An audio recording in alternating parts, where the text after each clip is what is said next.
welcome to the Rockies, the start of a gorgeous weekend here in Colorado. We zoom in on downtown Denver and welcome to Coors Field. Resplendent here tonight, the final weekend of the '98 season for the Rockies, but maybe not for the Giants of San Francisco, who are fighting hard for a wild card. Hi again, everyone. I'm Dave Armstrong along with George Frazier. George, the Rockies playing the role of the spoiler right now. The Giants have won 4 in a row, 7 of 8. Their hopes are still alive. Well, they really are. This ball club has played well of late. They're sending a guy to the mound tonight, Sean Estes. Could be a little tougher. Look back to 1995, October the 1st. Rockies clinch it. September the 20th, 96, Giants eliminate Rockies. Last year, Giants eliminate Rockies again, and right now, with the Cubs in Atlanta going at it, 2-2 in Houston, I believe, 4-2 in Atlanta, with Atlanta winning that ball game. So some smiles, but a lot of tension down in the dugout with the San Francisco Giants. I mean, this is tough, folks. They could actually be playing in New York on Monday, I guess. Tuesday, they would be flying to the coast to play the Cubs. Got some baseball left for you. Well, it's going to be an interesting weekend here at Coors Field. The Rockies and the Giants, and certainly these young kids are excited. It's almost playoff fever here for Todd Helton and Nafi Perez as they continue to sign autographs. The Rockies and the Giants are coming up. That's when the Giants won 103 games, and yet the Rockies went to Atlanta and were swept by the Braves, and the Giants were out of the playoffs. There was no wild card that year. But Baker's Giants have a chance, a fighting chance here this weekend. We'll see if they can do it. The Rockies are going to try to prevent it. The lineup brought to you by the Rocky Mountain News. Marvin Bernard leading off. He's followed by the shortstop, Rich Aurelia.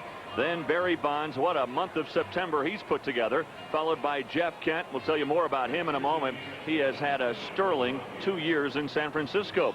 Then Joe Carter, his career resurgent in his final year in the big leagues. Look what he's done in September. Then J.T. Snow, Bill Miller, Brian Johnson, and Sean Estes.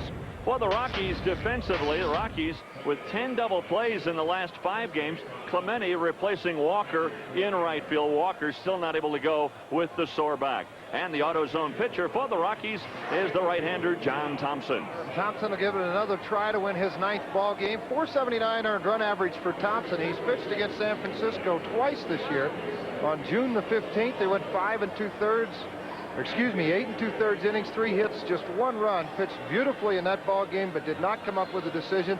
And then pitched September the 13th against San Francisco, went 7 1/3, 5 hits, 3 runs, 3 earned ones. Thompson would like to finish it on a positive note. George, Joe Carter is sort of serving the role that Don Baylor did with your Minnesota Twins in 1987. Carter coming over from Baltimore, and boy, his veteran presence has been a big help to San Francisco. Well, that and the rings he has on his fingers. He's been there before. He's been in this type of battle, this type of situation, can handle the pressure. That's why Joe Carter's getting time in right field. Plus, he's swinging the bat pretty well right now. A gorgeous Friday night to begin things. The Rockies and the Giants. The Rockies are going to try to knock the Giants out of any wild card hope. And I'm sure that San Francisco is going to be keeping an eye on that scoreboard. And we'll do it for you as well. Marvin Bernard looks at the first pitch low. In case you didn't know, right now the Cubs and the Mets are tied for the wild card lead in the National League with 3 games to go. And San Francisco just a game back. Fouled on a play by Bernard, and it's a ball and a strike. San Francisco was 5 back just a few days ago on the 17th of this month. They were 5 games on the wild card, and everybody said they've got no hope. But they've won 7 of 8 and coming off a sweep of the Pirates in a 4-game series. I think that's the reason Yogi started saying it ain't over till it's over. All of a sudden you see the Cubs and the Mets go on losing streaks or play 500 ball, and you pick up the ball games winning 7 out of 8. Cubs right now tied with Houston 2-2 in the 4th inning. And that's not the whole story. In Houston, Sammy Sosa with a 2-run homer to tie that ball game, and that is home run number 66 for Sosa. He has now taken the lead in baseball with 66 home runs over Mark McGwire, who has 65. McGwire so far in the 4th, that game scoreless. He doesn't have a hit. Here comes Bichette playing Bernard to poke it the other way, and Dante makes the grab.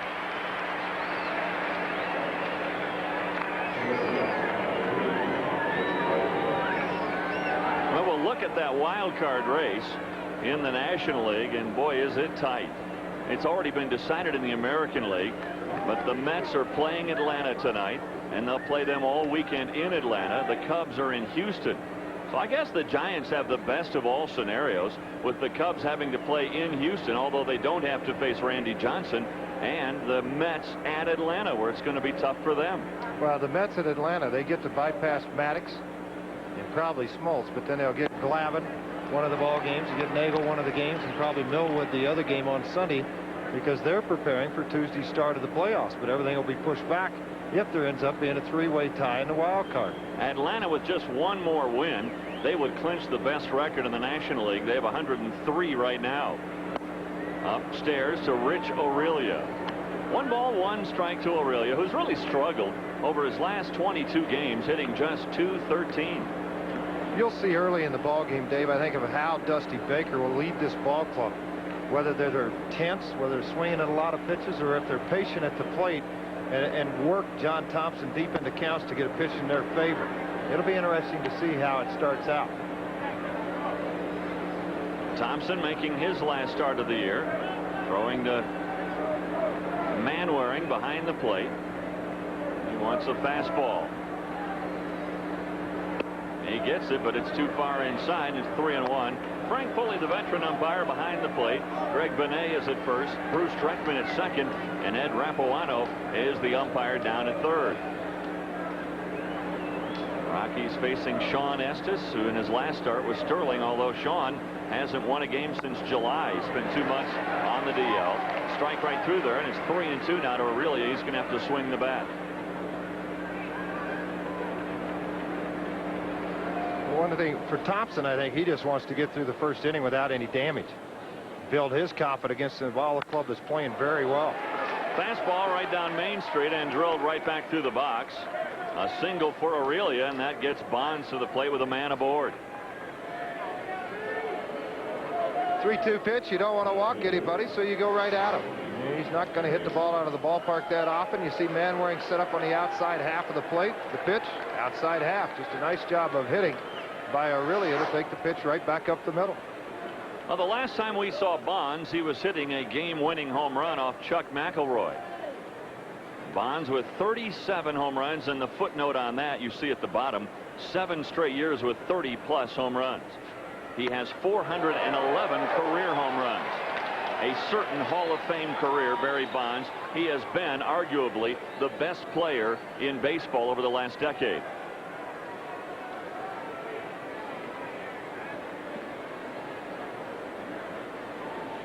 Bonds has turned it up a notch too over the last couple of months, hitting .373 in the last 39 and a base hit into center field. Aurelia is going to take third on the single by Bonds. So back-to-back singles by the Giants. They're in business with only 1 out. And that'll get Jeb Kent to the plate. As you look at Aurelia at third, Bonds at first. Kent has put together another very solid year despite some injuries. 30 home runs, that's a career high, and 122 ribbies, that's also a career high. Last year he had 29 homers and 121 runs batted in. In fact, he's only the second baseman in all time in Major League history to have back-to-back 120-plus RBI seasons. The other guy, a fellow by the name of Rogers Hornsby, one of the all-time great second basemen in baseball. He did it back in the 20s.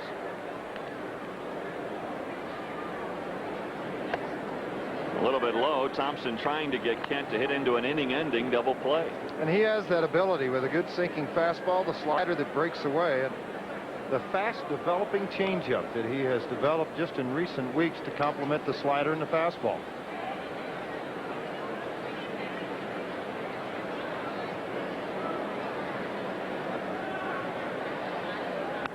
Fouled back by Kent. Well, a good-looking scoreboard as far as the Giants are concerned right now. Atlanta leading the Mets 4-3 in the 5th. The Mets are trying to come back, but the Cubs are behind again. Houston has scored in the bottom of the 4th, and the Astros have taken a 3-2 lead. Those 2 games, the highlight in the National League. Everything else has been decided. So those 2 games and the one here, all the spotlight in the National League on these 3 cities. There goes Bonds, a throw down, and it's a high one. A stolen base for Bonds. That'll take away the probability of a double play. Aurelia stays at third.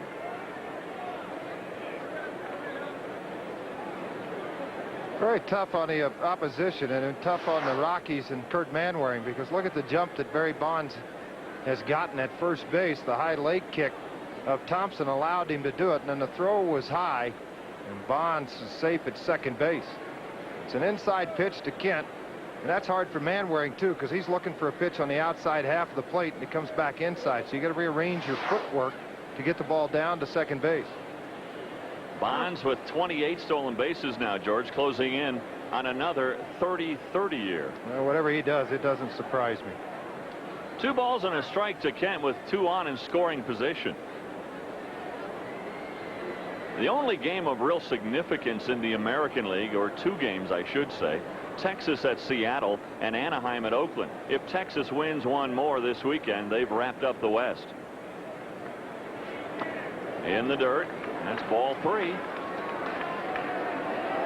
Even if the Angels lose one game this weekend at Oakland, the only chance for the Angels, they have to sweep the A's, and Texas would have to lose all 3 at Seattle. So any combination of a Texas win or an Anaheim loss, and the Rangers are in the playoffs, joining New York, Cleveland, and Boston. Here comes the 3-1 pitch, and it's hit out of play. Well, you remember the last start that Thompson had against San Francisco. He breezed for 7 innings, and then all of a sudden the wheels came off. He walked 2 hitters in a row with 1 out into the 8th inning, and the Rockies ended up losing that ball game on a home run by Barry Bonds off of Chuck McElroy.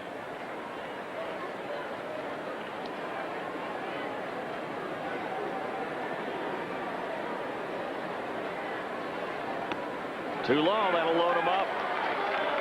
2 singles and a walk, and they're loaded for the aforementioned Joe Carter.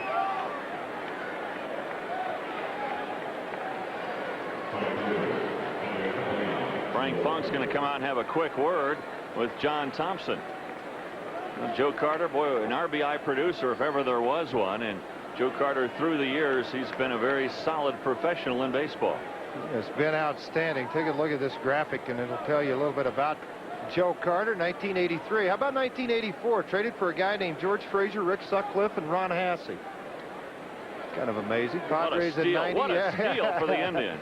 In 91 to 97, the Blue Jays World Series champs 92, 93, MVP 93, and then here with the Orioles and the Giants this year. Who can forget, George, Joe Carter dancing around the bases in Toronto with that home run to win Game 7. Only the 2nd time in baseball history a guy has hit a home run in Game 7 to win it. I know, and that against the Wild Thing, Williams in Philadelphia.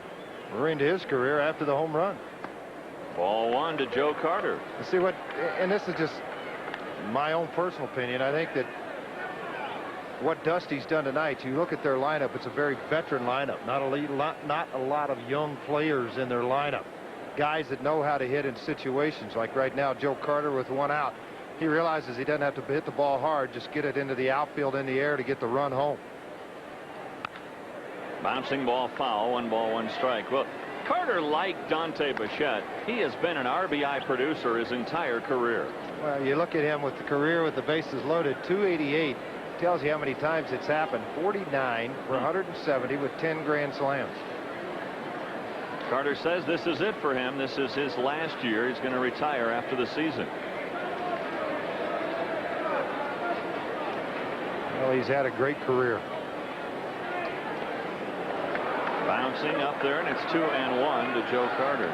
Somebody just asked from the truck who was the other to hit a game-winning home run in Game 7. Well, that was Bill Mazeroski in 1960 at a game-winning home run for the Pirates. So only he and Carter, the only 2 guys to clinch it with a home run in Game 7.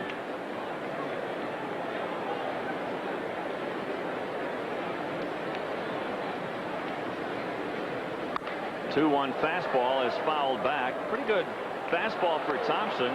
He's missed some with his location, but he's running it up there into the mid-90s. As long as he stays down in the strike zone, you're not going to get hurt. If you get it up, that's when you get hurt. 25 pitches so far in the first inning, just 1 out, 14 strikes, 11 balls. He had to walk to Jeff Kent, who fouled off a number of pitches to drive up the pitch count. The 2-2 pitch to Carter. He got him to hit it on the ground. Perez has got it to second for one. The relay, no chance. But boy, just to get one on that is amazing. Aurelia scores. The Giants have the lead.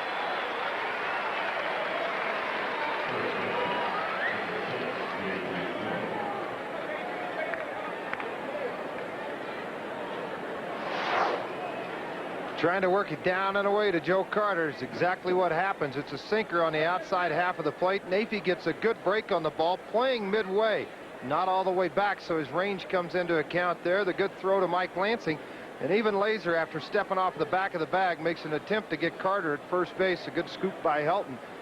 The runners at first and third. 2 outs. So now J.T. Snow. If Thompson can get wiggle off this hook with only 1 run allowed, he would have done his job. J.T. Snow, he's come alive in the last 12 games. Look what he's done.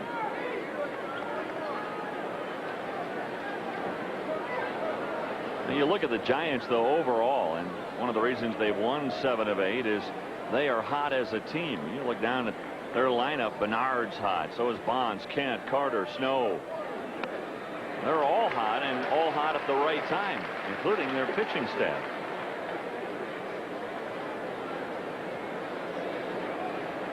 Don Baylor knows his team will have their work cut out for them this weekend, but it's kind of fun to play a game that really means something, and it does. It means an awful lot. Just ask those guys in those Giants dugout and then call Chicago and New York. They'll tell you. Well, the Cubs behind Houston 3-2. Atlanta ahead of New York 4-3. Both games in the 5th. You know, 1 ball, 2 strikes to Snow. This is the fun part of baseball, to get this far into the season. And then now here you are with 3 games left, and there's so many variables for the Giants to get into that playoff game on Monday, or to just win it outright. Yep. Well, if they win all 3 and the Mets and the Cubs lose all 3, they're in there. 1-2 pitch to Snow. A broken bat. Looper out to Lansing. He's got it, and that'll do it. Overall, not bad for John Thompson. The Giants had him loaded with only 1 out and get just 1 run on the 2 hits. The Rockies are coming up. For 20 runs in the first 2 games of this last homestand. Here's his lineup, brought to you by the Rocky Mountain News. Leading off will be former Giant Darrell Hamilton, followed by Nafee Perez. Then Dante Bichetti's had a good year against the Giants, followed by Vinny Castilla. Helton has also damaged the Giants' hopes this year. And Lansing, Clemente, Manwaring, and Thompson. Defensively for the Giants, brought to you by Coca-Cola. Now the Giants right now 2nd defensively in the National League. The AutoZone starting pitcher for San Francisco, coming off a couple of months on the DL. He's still looking for win number 8. Here's Sean Estes. Well, Estes had shoulder problems. The front side of the shoulder was giving him an awful lot of problems. You see his numbers there, but more importantly, in his last 9 starts, 2-7 with a .576 earned run average. On the road, he's 1-9 with a .742 earned run average. But Sean Estes, in his last start against the Dodgers, he went 8 innings, only gave up 2 hits, walked 1, struck out 10, and lost the ball game 1-0. So he has pitched well of late. He's pitched against the Rockies twice this year. In the first outing in Colorado, or excuse me, at home, he went 9 innings, struck out 11, and pitched against Colorado again and only went 4 innings, only gave up 11 hits and 7 runs. 6 of those in that 4th inning, and then he went on the DL for 2 months with problems in his shoulder. He gets ahead of his former teammate Darrell Hamilton, 1 ball and 2 strikes. Well, they were happy to see his fastball back at 94 miles an hour against the Dodgers with the good breaking ball. Slapped the other way, out of play by Hamilton, and it's still 1-2. You saw Hamilton's .341 average with the Rockies, his on-base percentage at .413.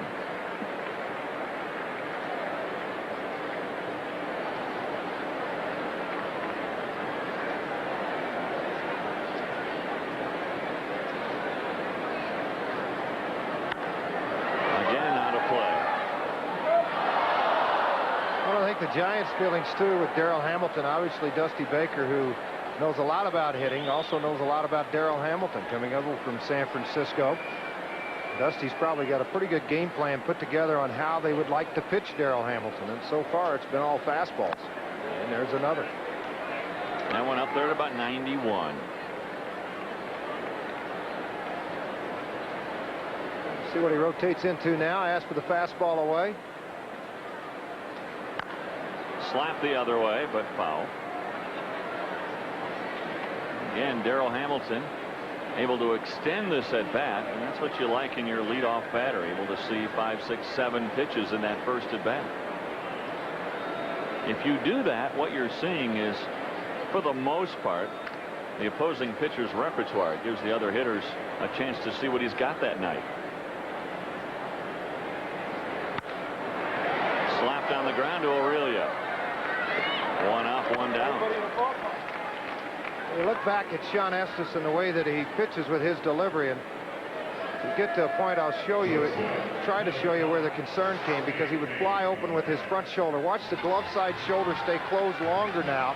More contact at home and pull straight down. Now he's working at a good motion over the top. He got in a habit of pulling that glove to the right side of his body versus down. Worked on a flat plane. He led with the shoulder and then consequently came up with the bad shoulder. Made a few tweaks and he's fine. Fly out, it's not good. No, you're kind of like your golf swing. You don't want to fly out. Kind of like riding in an airplane. You don't want to fly out of it. Well, that's a little more dangerous. Yeah, that's got a parachute. Well, that's true. You don't wear one on all the Chargers? No. You don't? Thinking about taking that up. No, they've been great. Breaking ball upstairs, 2 balls, no strikes. That is something I never want to do, jump out of an airplane. No, me neither. With a parachute, I don't care. With whatever, I'm not jumping. No bungee cords for me. And I might do that. You would? Yeah. I weigh too much. No, I'm you afraid don't. that thing will snap. No, you don't. Perez, base hit, left field.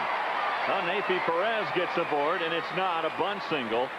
It's a regular old single to left. I was kidding him prior to the ball game. I said, golly, you turned into bunt automatic all the time. All of a sudden, from the right side, you got 8 home runs. Look at the high leg kick, the sweep of the bat. Jerks it into left field. Kind of like that. I hadn't seen a high leg kick from Nathy lately. Line drive to left field, though. And I think if you're Dusty Baker and the pitching staff for San Francisco, you read the newspapers the last couple of days, you realize the Rockies swinging the bat very well. Oh, yeah. Well, Dante Bichette with his 22nd home run the other night. Looks at a fastball right through there, strike one. Dante has set a couple of team records this year, and you see what he's done against the Giants.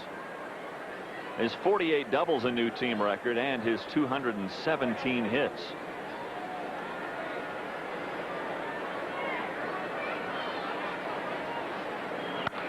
Bouncing ball, could be 2. So a double play by the Giants erases the single by Perez, and that'll do it. After 1-0 San Francisco.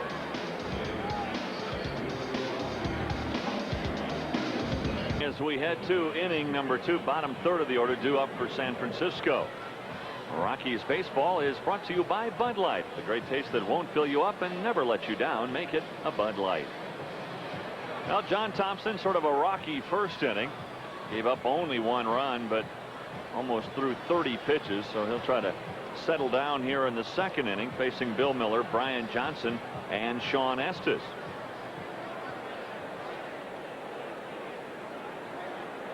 So far, best we can determine, John Olerud in that Mets game is 0 for 1. His average down to 350. Walker right at 360 and not able to go tonight because of the sore back. Walker really does feel bad about the fact that he's not been able to play. He does not want to be accused around baseball as backing into a batting title. He said, right now, I wish I didn't win it. And I don't want to win it that way. I don't want everybody to think I backed into a title. He said, that title doesn't mean anything to me. I'd rather us win ball games. Base hit by Bill Miller to lead things off for the Giants in the second.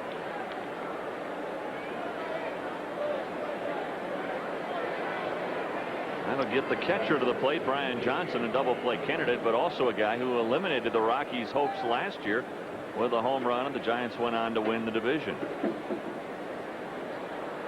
And Johnson has been hot. Talked about how the team has been hot. Well, Johnson in the last 8 games has hit .409, and he's hit 3 home runs in the last 8 games.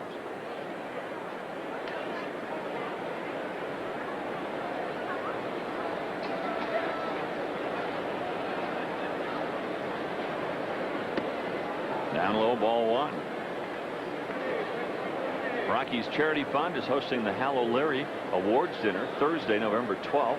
It'll be at the Denver Marriott Tech Center. I am honored to be asked to be the master of ceremonies for the evening's festivities. Hal O'Leary is the guy who started the National Sports Center for the Disabled in Winter Park.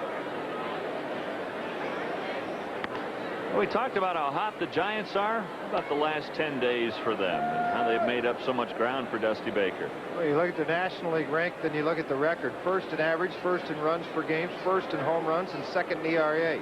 That's why you're 7-3. It'll get you a few wins, won't it? Coming off their first 4-game sweep of the season against the Pirates.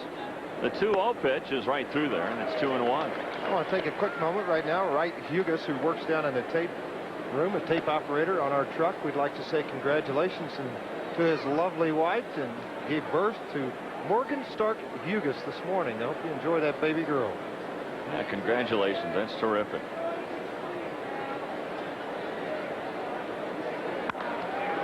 Perez has got it to Lansing to first. Wow! What a play!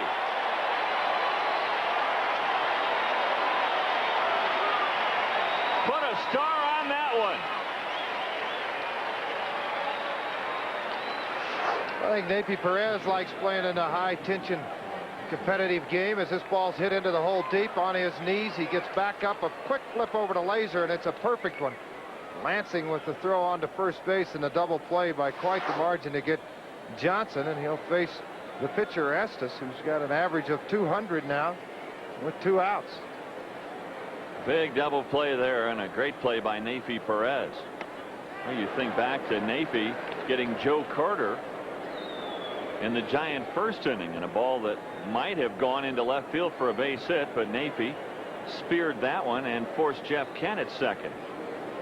And now he's able to start this double play. That one hits Estes. Was he out of the batter's box? They say no, that he was still in the batter's box, and that's a strike, and it's strike 2. That's kind of a no man's land if you're the home plate umpire, because you're the one making the call. You see the ball back in fair territory, come back and hit him, but it was before he had left the box. Frank Foley makes the call, strike 2.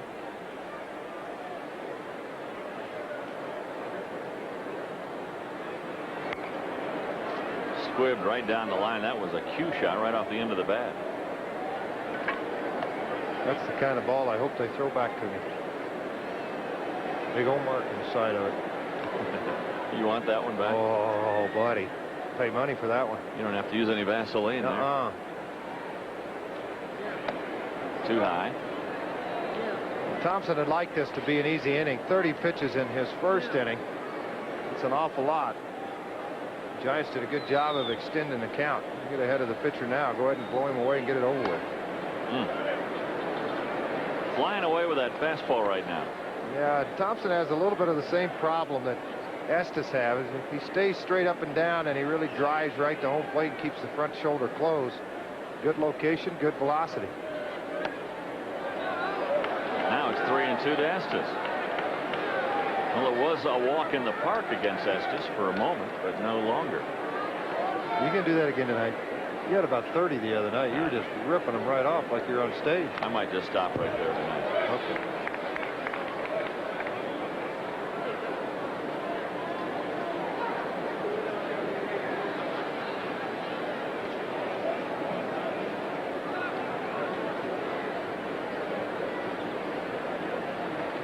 Again, the 3-2 pitch, and he got it finally.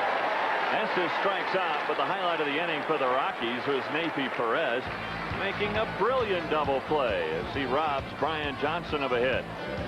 We go to the bottom of the second, still 1-0 San Francisco.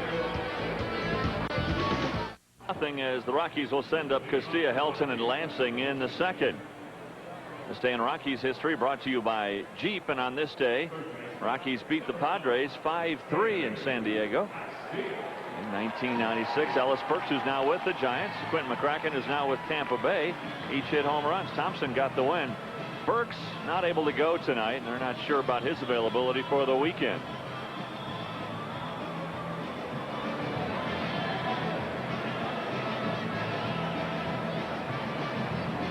Oh, Ellis Burks coming back to Coors Field, but back in the visitors clubhouse. Ellis will be a free agent at the end of the year. Where will he wind up, you wonder? Wants to play either left or right next season. Well, Vinny Castilla to lead things off. He'll be followed by Helton and Lansing. Castilla will try to add to his 45 homers over the weekend. Third most in Rocky history. He's hit 7 this month. The most in Rocky history set last year by Larry Walker with 49 in his MVP year. The year before, Cat set the mark at 47. And Vinny, a chance to, if he really gets hot, to maybe set a new National League record for home runs by a third baseman. On the ground to Aurelia. He's got it. That home run mark right now is Mike Schmitz, who did it in 1980 with 48 home runs. So 1 out in the Rockies second. And that'll bring up the Rockies Rookie of the Year candidate, Todd Helton. You sense, George, there's sort of a groundswell of support for Helton these days. I mean, we're hearing it more and more from opposing teams as they come in that they think Helton should win the award. Well, that's exactly. Arizona's guys all said they'd push their guy Lee at first base for all that time, and then Helton, they watched him play and hit for 2 home runs, and after the ball game, that was home run 23 and 24 for Helton, and they were all like, this kid ought to win it. You know, and Kerry Wood, with taking a month off, they're going to try to get him out one more time and have him pitch in this series if he has to. Tapani's going tonight. Chicago losing 4-2 now. Tapani's still in the ball game.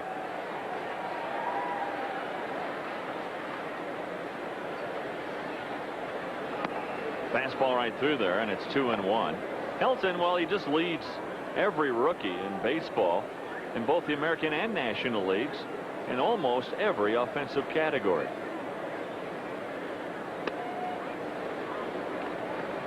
His 3 balls and a strike. His average at 317 now. It was as high as 327, if I'm not mistaken, almost a week and a half ago before the wrist injury. So now all of a sudden Helton's taken off with all the numbers. Would like to see him get 100 RBIs. That'd be a heck of an accomplishment. And if you think back to the goal set basically by his manager Don Baylor, it was to hit 15 home runs with 70 RBIs. Well, he's far surpassed that. A good chance to get 100 ribbies. Wouldn't that be something? Rockies baseball brought to you by Bank One, the home of Rockies banking. Bank 1-to-1, member FDIC.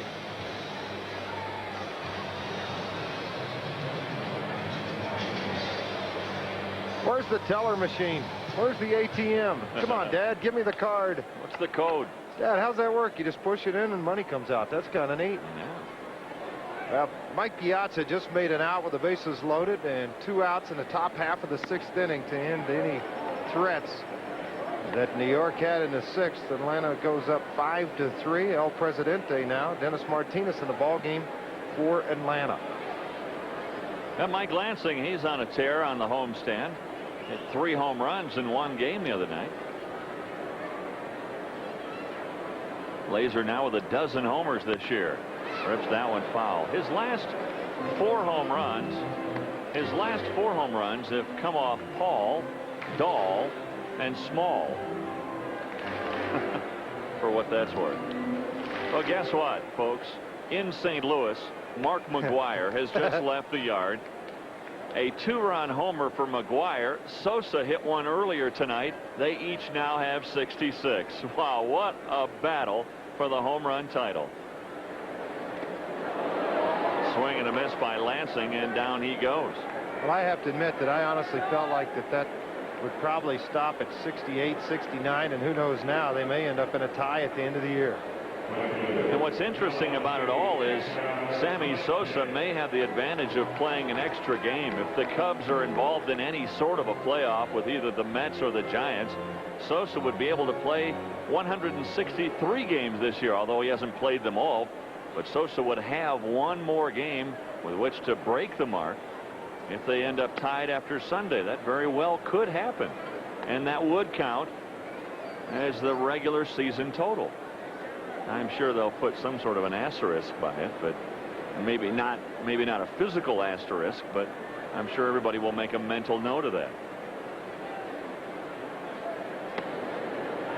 1 ball, 1 strike to Edgar Clemente. He told me before the game that he's going to talk things over with the Clemente family in the offseason to see if they would like him to continue to use the name Clemente, or he should go back to using his given name Velasquez. He is Edgar Velasquez Clemente. His mother is Roberto's sister, or is Roberto's sister, but his father's given name is Velasquez. He said right now, I said, have you gotten any extra attention? He said, I didn't do it for the attention. I did it to honor the Clemente name.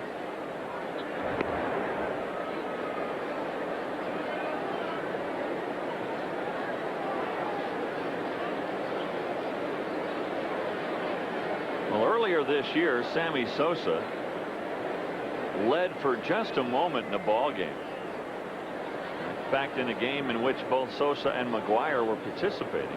And then Mack hit one a little bit later. Hit hard to left over the head of Bonds up against the wall. Helton got a great jump at first. They're going to wave him home. This will tie the game. Clemente going to third. He's in there with a triple.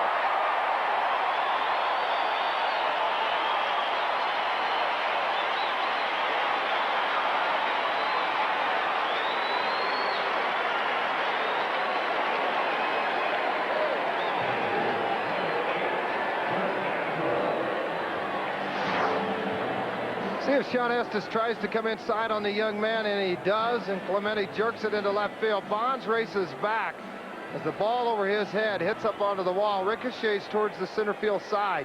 Clemente moving on the play, will come into third base, slide, he's safe, beat the throw of Bonds. Helton scores ahead of Clemente. Well, look at those strides, though, by Clemente. You got to be impressed with the job these kids have done. Manwaring bounces off to Ken, and that'll do it. But Clemente with the triple. He scores another youngster, Todd Helton. So the kids coming through for the Rockies here tonight. And after two, we're tied at 1. Well, Clemente comes through with an RBI triple in his first at bat, scoring Todd Helton, who had walked before him. So the Rockies have tied the game 1-1. And George, you were making a point about the kids and how they've come through, with Perez making the brilliant defensive plays tonight, and then Clemente and Helton. Well, all the kids have carried the Rockies so far in this ball game, but think back of what all the kids have been able to accomplish with these September call-ups. Gibson has been very impressive. Echeverria has been outstanding in a pinch hitting role, hitting over 500. Stoops and Gonzalez have pitched well out of the bullpen. Wayne House gets a save the other day, so the kids have performed well for the Rockies. Yeah, they have. The kids are performing well here at Coors Field, too. Trying to peek up over the wall. It's all right. Big sister to the rescue.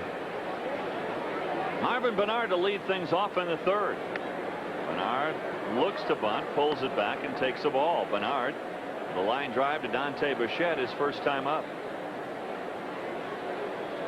That's amazing that both Sosa and McGuire hit home runs tonight.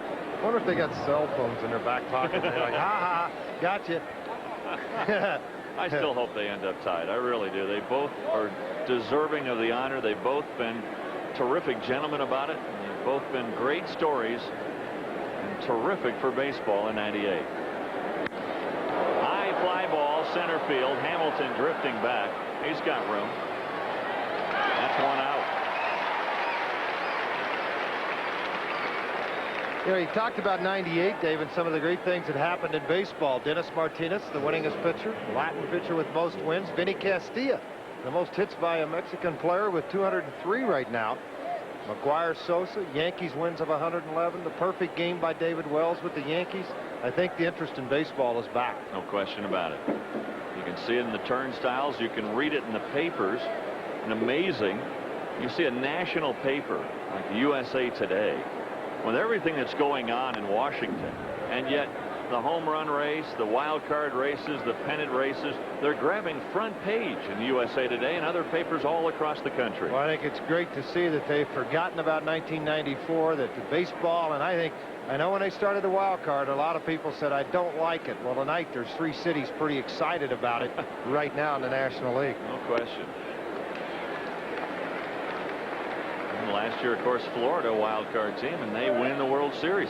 And think of Boston. I mean, they were buried early on by the Yankees, who had that terrific season, 111 wins and counting for the Yankees, best year ever. Boston had no chance to be in the playoffs because of the Yankees' dominance, and yet with a wild card, there they are.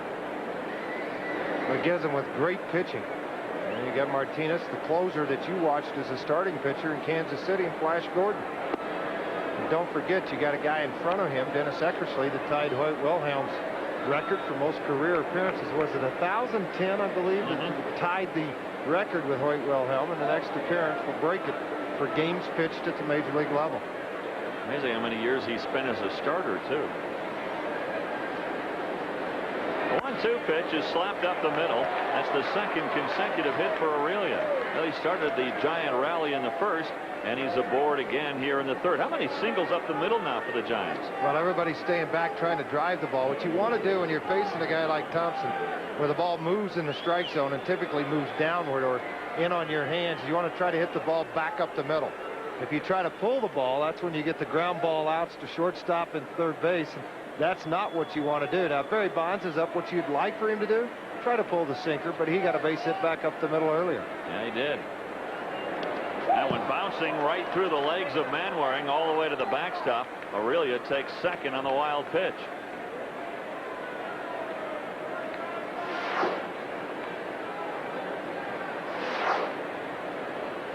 Watch Mano try to set up with a runner on first base. That ball way out in front, and the ball just scooted. Manwaring rose up right at the very last minute, and when he did, the ball got between the legs and all the way back to the wall. So Aurelia now in scoring position. Do you pitch Bonds any differently now with first base open, or do you go after him early in the game? Well, he's a very good fastball hitter. You look how the defense is set up for the Rockies. They're thinking, well, we're going to pitch him away. Napey playing almost right back up the middle. Lansing over to pull. Castillo over to pull. Very rarely will he hit the ball to left field. Dave, if I'm him, it's a lot of breaking balls and stuff down in the dirt with one out to try to set it back up. But what you have to remember, too, when you put him on first base, as he did in his first at-bat, he'll steal second base. They may try to run a double steal on you, too, with Aurelia at third base or second base. And Bonds with 28 stolen bases, trying to become a 30-30 player for the 6th time in his career. He gets the green light, and you expect that 3-0. He's done it in each of the last 3 years. Well, that's what I meant about pitching around him with first base open. This is a 78-mile-an-hour changeup with 3 balls and no strikes. If you're going to hit a pitch, you're going to hit my pitch, and it's going to be out of the strike zone. But that's an indication to Bonds. Do you go back to the well that many times, or you just throw the heat here out of the strike zone? Right to Perez. He looks at third, but will throw to first to get Bonds. The Rockies had him defensed perfectly. Normally, that's a base hit up the middle, but with Perez shading over toward the bag, they get Bonds, and Aurelia moves to third.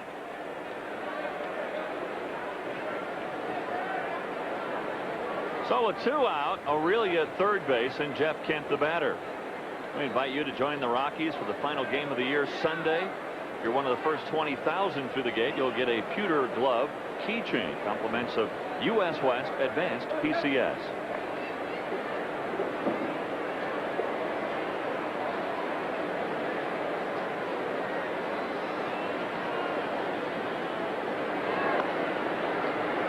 Kent walked his first time up.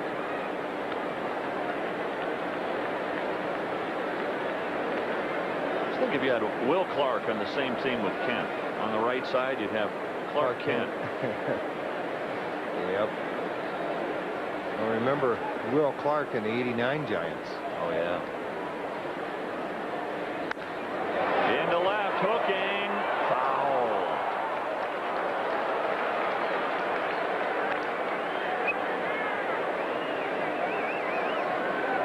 Aurelia goes back to third. Kent comes back to the plate. Let's see how far this was foul. Looked like it was fouled by 3 or 4 feet. Oh, only by a couple of feet. And the fan reaches over. No, don't come on there. Yeah, he was able to hang on. You don't want to come on the field, then all of a sudden you've got some ushers looking at you. That's when you point. Which one of you guys went on the field? He did. I don't have any cinders on me. You know, if you're going to jump out on the field, you may as well go ahead and earn it. Just take off running all the way across the sucker. Oh, no. Just kidding. Don't start that. Don't give anybody ideas. ideas. Just kidding. Out of play. Please.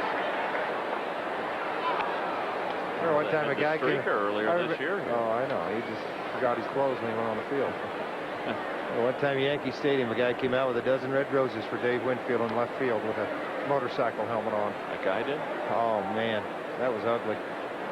As they drug him off the field, his wife and child came over too, and they all had on cycle helmets and went down the stairs with him. What's ever happened to Morgana? I haven't seen her for a while. Knee surgery. Back surgery.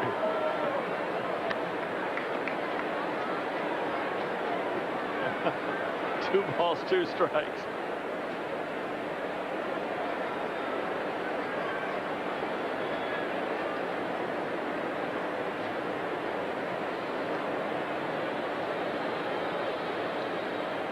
Here comes the 2-2 pitch. Bouncer, past Vinny. Aurelia will score. The Giants lead at 2-1.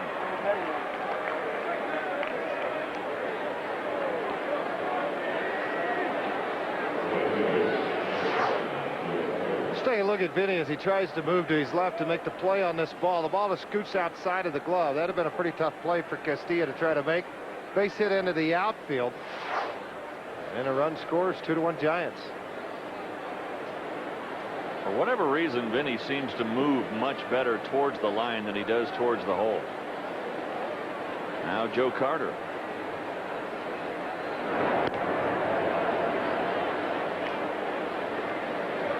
Carter hit into a sacrifice his first time up with the bases loaded. A ball in the hole that was speared by Perez, and he forced Kent at second base.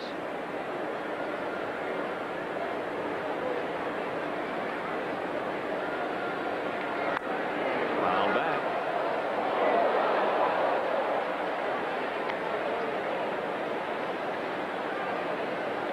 Carter with his 26th RBI with the Giants in that first inning. Who's hot? Lansing's a part of that. Joe Carter, in the last 4 games, hitting .636. It's just like the normal right fielder walking in and going, "Hey, Skip, what's up?"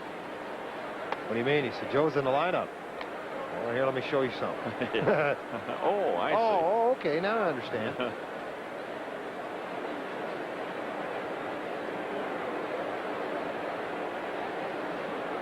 395 career home runs for Joe Carter. He's going to fall just shy, most likely, of 400 in his career. Well, who knows? How about if he just came back next year to get 400 and then say, "Okay, I'm done." But then once you get 4, you want to get 5. And that was a big number for Mike Schmidt. Reggie Jackson. Yeah. What an honor. Now 400 is quite a milestone, too.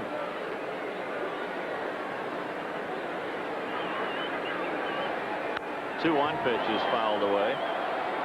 K-Line ended up 1 short of 400, 399 in his career. Yaz just over 400. And look at his RBI total. Boy, that's amazing. Why he's hit in his career. Played 2,000. This is 2,187th ball game.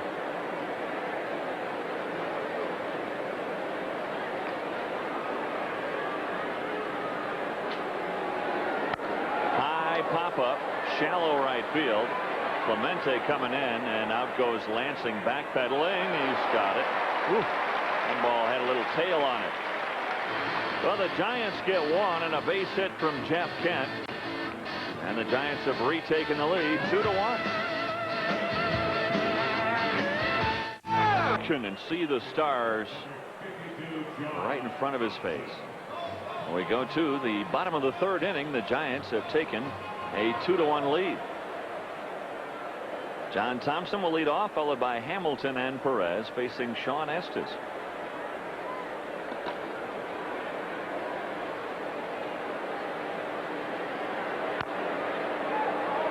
McGuire with a home run tonight. Sosa with a home run tonight. J.D. Drew, a future rising star in the game, with 2 home runs tonight. He has 5 in this month. J.D. Drew, the guy that was so controversial in baseball, who did not sign with the Phillies, was redrafted by the Cardinals. And the Cardinals say he's probably going to be in their outfield next year at the start of the season. Made a pretty simple decision as far as free agency for Brian Jordan. He came up and performed the way he's performed. It leaves you a lot of opportunities there.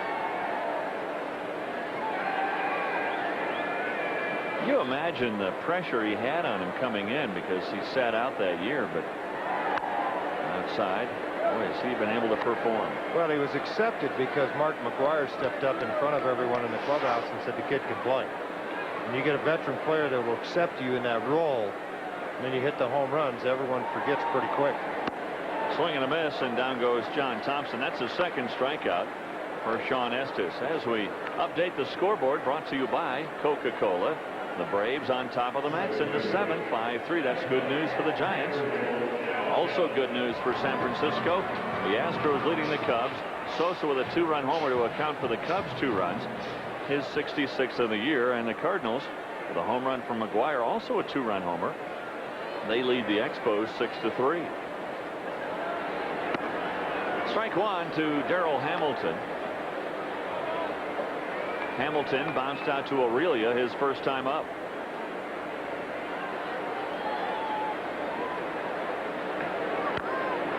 In that Mets game, John Olerud is 0 for 2 with a walk. His average at .350. That's 10 points behind Larry Walker.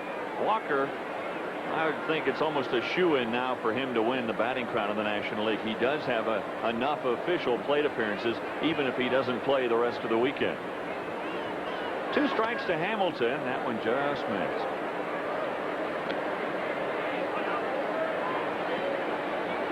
A fan doing her work downstairs, looking at the Rockies notes. A lot of scouts here right now at the ballpark. Clyde King, the super scout of the New York Yankees, is here in the ballpark. And that is if San Francisco were to win this wild card and then go on, he'll have all the book on the Frisco in case the San Francisco Giants, in case they get to the World Series and the Yankees get there. A little blooper into shallow center field. Bernard, frozen in his tracks, makes the catch. Well, George, you talk about the scenarios in the National League, and it's really wacky because there's a good possibility, or at least a possibility, that Cubs, Mets, and Giants could all tie. Now, if that happens, the Mets will host the Giants at Shea on Monday. Then the winner of that game will play the Cubs, and the Cubs will go on the road either to Shea or to 3Com. Imagine the frequent flyer miles for Dusty Baker and the Giants. They could go from here to Shea, from Shea to 3Com, and then have to go to Atlanta to open the playoffs if they win that. But obviously, he won't mind the mileage if they win. It's the long trip home from New York if you get there and lose after battling all the way back into this thing.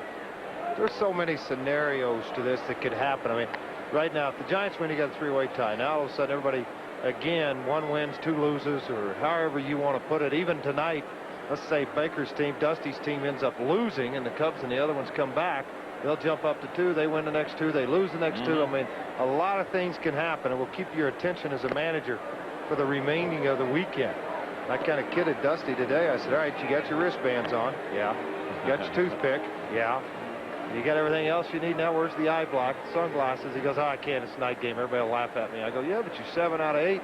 In day games, you're playing pretty good. And he goes, I hadn't thought about that part.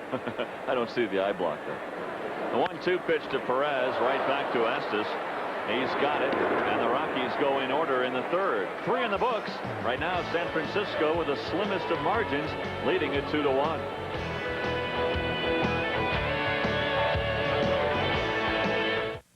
Coors Field with George Frazier. I'm Dave Armstrong.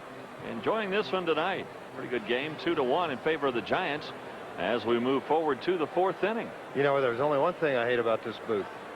Just one thing. The brat stands right below us. And when they start cooking those suckers and it comes up here in the booth, drives me crazy. I could eat about 500 of those things.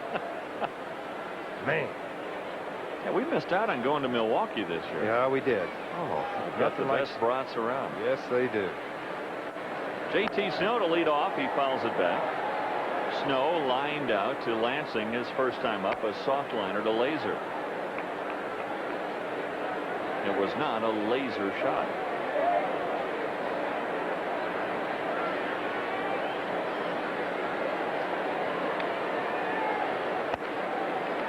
You can go online with the Rockies. Get your computer. You're on the internet. Go www.coloradorockies.com and you're in. You written anything lately? I haven't. You gotta get busy. I know. I'm going to write some stuff in the offseason. Look forward to the '99 campaign. And by the way, it's only 189 days. So the Rockies are back at Coors Field to take on the Boston Red Sox in a couple of exhibition games, April the 2nd and 3rd of '99. Can't wait. That's the greatest part about this job. I get to see a lot of old friends playing the Red Sox and seeing Jimmy Williams, who managed me in 1978 in AAA. What about me? I mean, what do you mean that's the greatest part? I mean, seeing just guys sitting around next to me on a daily Well, basis. it's not a bad deal. When you order pizza, it's a real good deal. Oh, that's it. Where are we at? 4 As long innings? as I Are we feed 4 you, innings you're away? okay? Are we 4 innings away? Yeah, we're close. Pepperoni or cheese tonight? Just cheese. The pasta wasn't bad the other night. That one lined over laser into right center field. Snow's looking like he wants to go for 2, and he does. And the throw is going to be late. Little confusion between Hamilton and Clemente, and Snow with a leadoff double.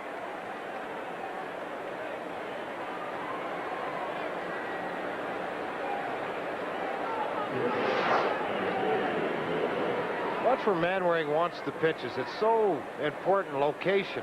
Put it where you want to. And this one hit into the outfield. Hamilton looks like he's circling to get the angle on the ball to make the throw. Clemente runs in front of him, and that delays it enough for Darrell to pick it up and get the ball back in. And Snow with the ball out in front of him, you really don't need to use your first base coach. You've got all that indication right in front of you, and you make the decision. And if you're safe, you're a hero. If you're not, you're the GOAT when you walk to the dugout. Well, keep this in mind, too, that Clemente, a center fielder in AAA, so he's playing in right field. He's played there before, but he's trying to give way to Hamilton because he knows Hamilton's in charge out there. Strike 1 to Bill Miller.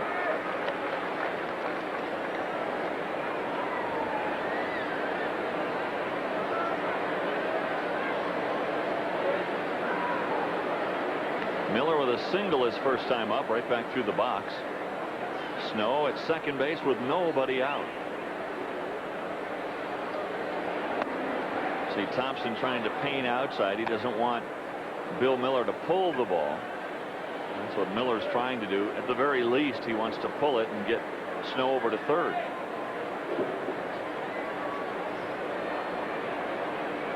Well, they're already to the 8th inning in Atlanta.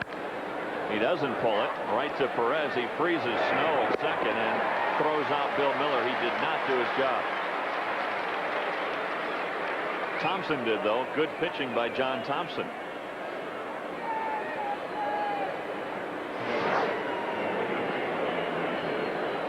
Ball's hit. He's got to get back because it's hit hard to Napey. Napey looking. He's trying to slow down and throw to first base, but Napey with the strong arm, easy to make the play at first and get Miller able to keep Snow at second base.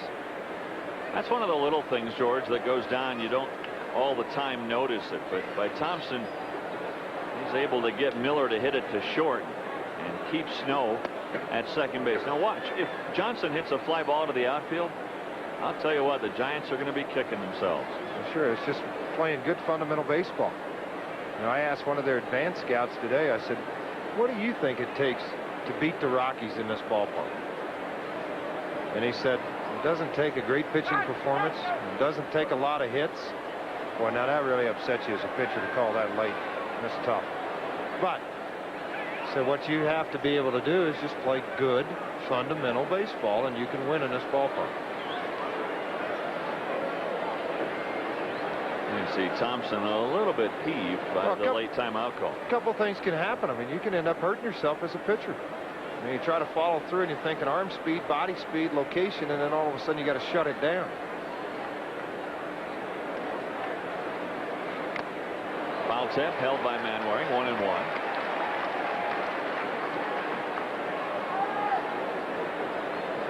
Atlanta 5, the Mets 3, that one in the 8th.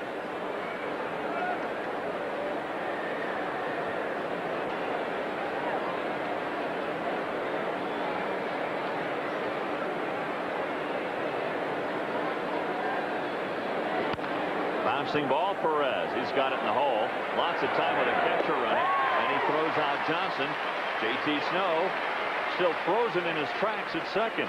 Well, what a great opportunity that the Giants have let pass. Runner at second, nobody out, but a great job by John Thompson to come through in the clutch with nobody out, a runner at second base, and to be able to get Miller on a ground ball and then Johnson on a ground ball. Good plays by Neifi Perez. And now Sean Estes, the pitcher, up there. Atlanta made a pitching change, so did New York, but they haven't posted for them. Atlanta has Rudy Cianez in the ball game right now, and they'll probably come in with Kerry Lightenberg late in the ball game. You know, it's one thing as managers will do. And that's why if Larry Walker was able to go tonight, he'd be in the lineup. As an opposing manager, with your ball club either out of it or already into the playoffs, you want to protect yourself. You don't want to be able to go out and say, in other words, you're not going to pitch Maddox or Glavine or Nagel or one of these guys 7 or 8 innings tonight. You're going to try to conserve as much as you can. You're not going to use some of your bullpen people. So that works to the advantage, I think, of Atlanta and of Houston. They're already there.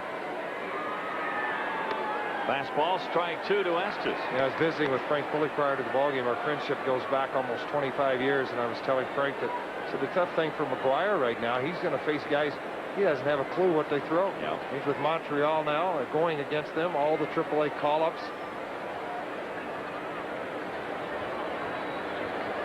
A 2-strike pitch. Did he offer? He did, and that'll do it. What a job of pitching by John Thompson. The lead double by J.T. Snow, but boy, it's like he had snowshoes on from there. He never advanced past second. Still 2-1 Giants going to the bottom of the 4th. Almost finished, and we're only not even to the halfway point. Gotta get another bottle, huh? Giants on top of the Rockies, 2-1. Rockies baseball is brought to you by the Rocky Mountain News. Now you can get 6 months Friday, Saturday, Sunday, and Monday for only $9.95. Call 1-800-892-NEWS for the sports and entertainment package. Dante Bichette will lead off, hoping to occupy that bag. Mike Lansing having his wrist wrapped. Taping that up, making it solid again. Sean Estes, well, so far he's given up just 2 hits. A single by Perez, that was a race and a double play. But then a triple by Edgar Clemente, scoring Todd Helton with the Rockies run.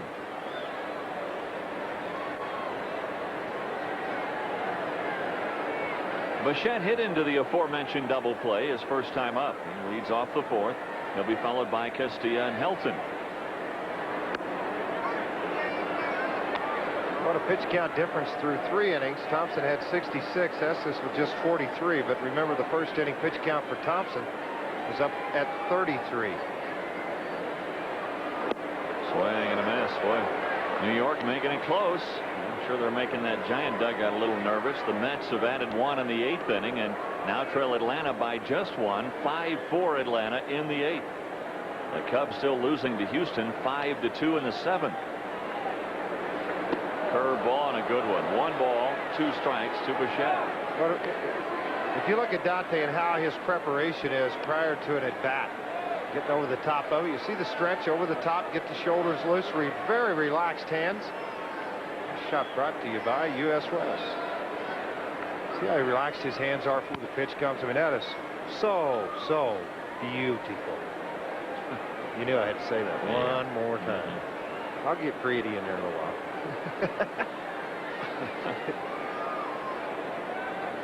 There again, another great look at it.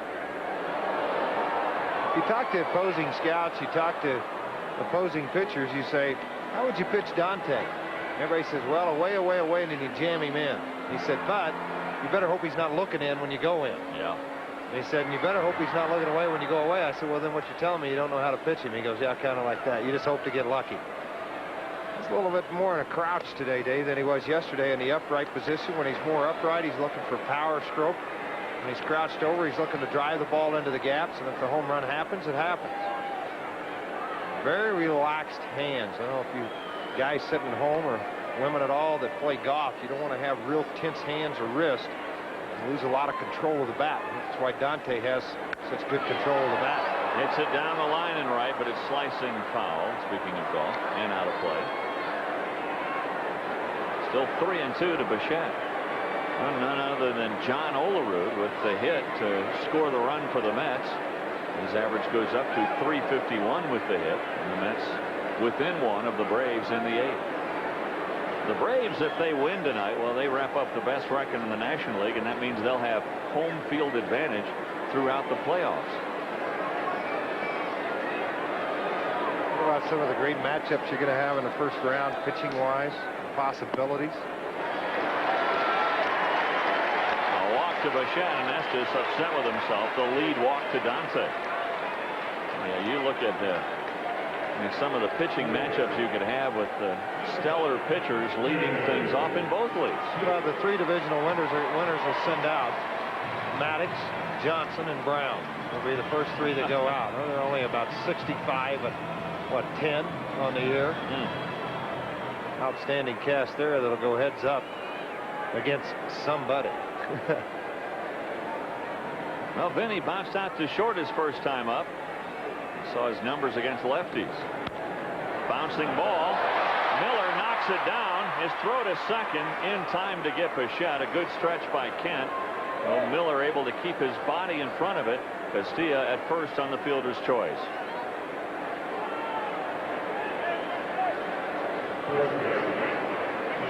Miller, normally the third baseman, does a pretty good job of trying to keep his body in front of it. Miller does that.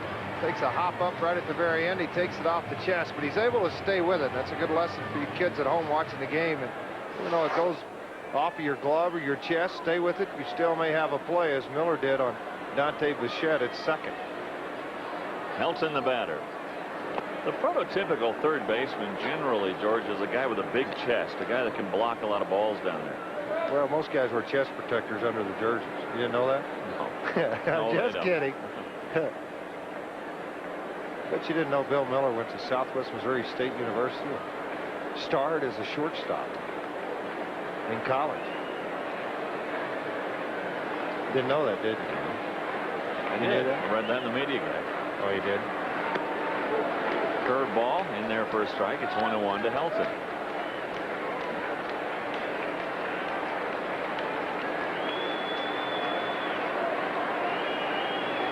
Houston has added another. They now lead the Cubs 6-2 in the 7th inning.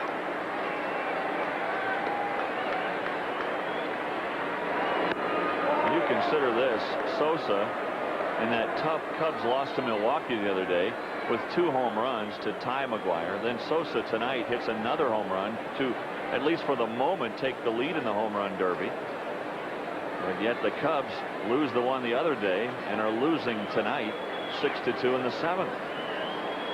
Castilla at first base with 1 out. 1-2 pitch to Helton. He jammed it. Snow's got it to second for 1. The relay not in time.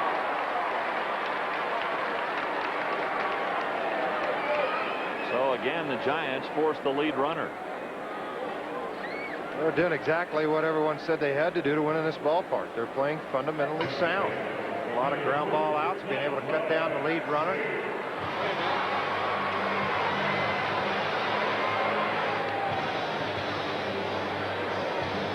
Now it's up to Mike Lansing. Snow, an outstanding first baseman. He has 3 Gold Gloves on his mantle. Estes. Thinking, how did he get Lansing the last time? Snow only 1 error all year. Will he add a 4th Gold Glove? One of only 7 players in baseball history to have Gold Gloves in both leagues.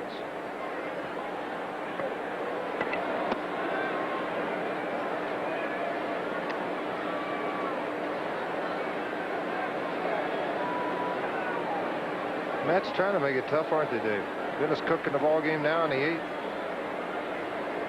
for the Mets. Mets within 1.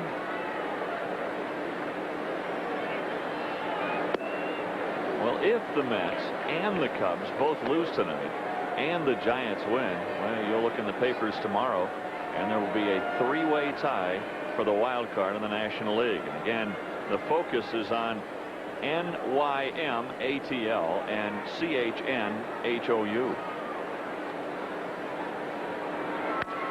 Bouncing ball.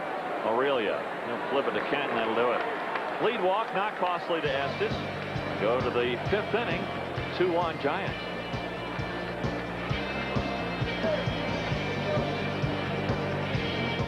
Wacky partner George Frazier. I'm Dave Armstrong. Well, George, this one's a pitcher's duel. The first two on the homestand have been wild. Well, you got to credit Sean Estes and John Thompson both with going out and throwing strikes and doing what they're supposed to do, getting ahead in the count. A lot of the Rockies, I think, swinging at first pitch counts, and that's what's helped Thompson through this, and it's also helped Estes through his situation. Look at his pitch count by numbers, by innings. 30 in the first, settles down 15, 21, 14 in the fourth, but 80 total pitches through 4, an average of 20. You'd like to see that down around 50 to 60 pitches right now through 4 would be a comfortable number for Thompson. Typically, when he gets around 100, he's usually out of the ball game. So he looked to figure to John Thompson to maybe have 1 or 2 more innings left in this ball game.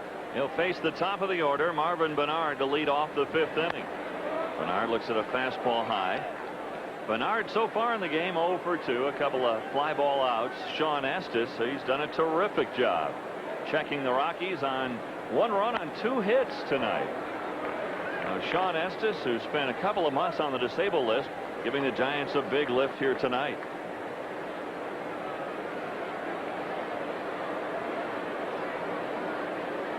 (3-0) to Marvin Bernard.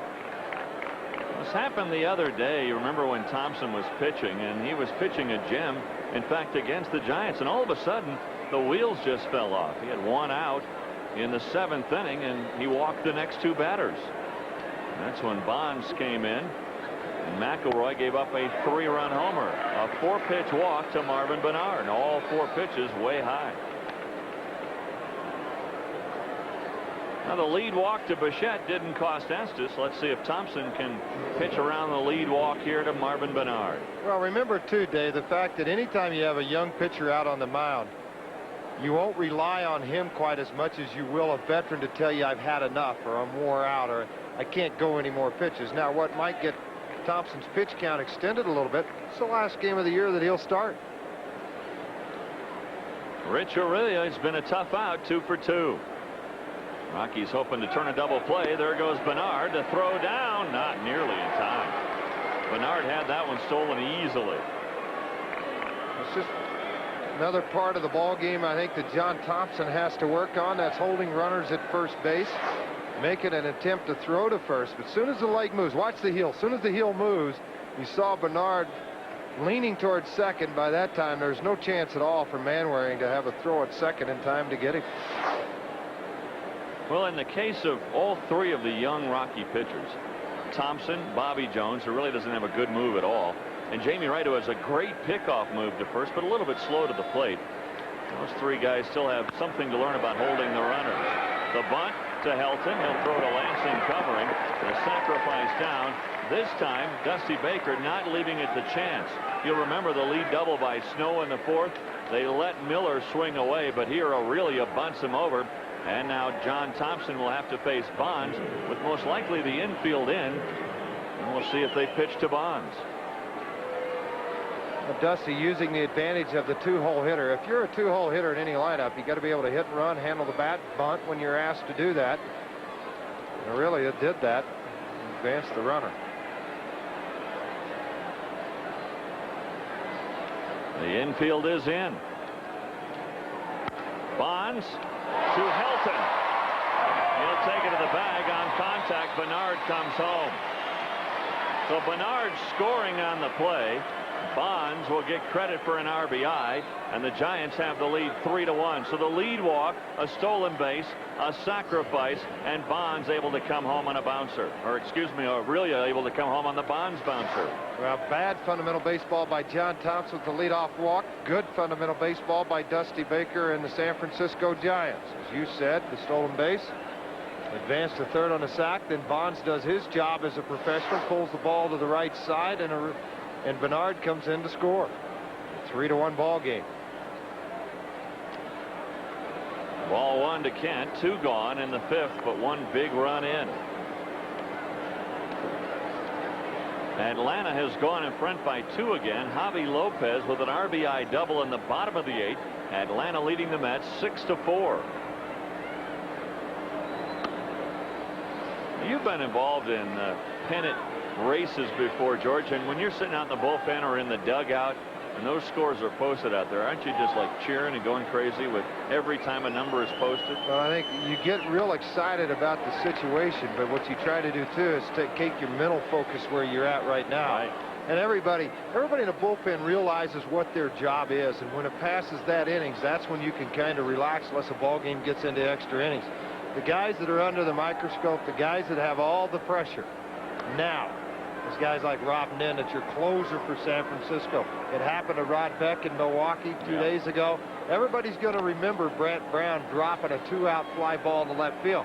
Does anybody remember that Beck gave up 2 base hits and a walk to load the bases before the opportunity for Brant Brown to do that? And do they remember that the bullpen and the starting pitcher, and you look at the bullpen from Frisco, do you also remember the Cubs with a 7-0 lead and blow the ball game? So all those things come into account, and can a young man like Brant Brown be able to go ahead and focus throughout the rest of his career if the Cubs come up 1 game short? Well, they look pretty relaxed right now, and that's because Sean Estes is dealing. Well, Estes is dealing, but you got Rob Nen, who went through a World Series last year with Florida as your closer. Rich Rodriguez has done a nice job from the left side as a setup man. Don't forget they lost Rick Reed, that pitched here and went on. Steve Reed, that went on and pitched to Cleveland, but they got Jose Mesa in return for him. They think Mesa can overpower people, which he can if he's throwing strikes. So the bullpen's strong for the Giants, and with 3 games to go in the year, Danny Darwin, who's pitched as a reliever and as a starter for this year and in his career, is down in the bullpen. Has given a little more veteran advice as in the bullpen to some of the younger players. Now here's Joe Carter. Now you were a veteran on that Minnesota team. Were they coming to you for advice?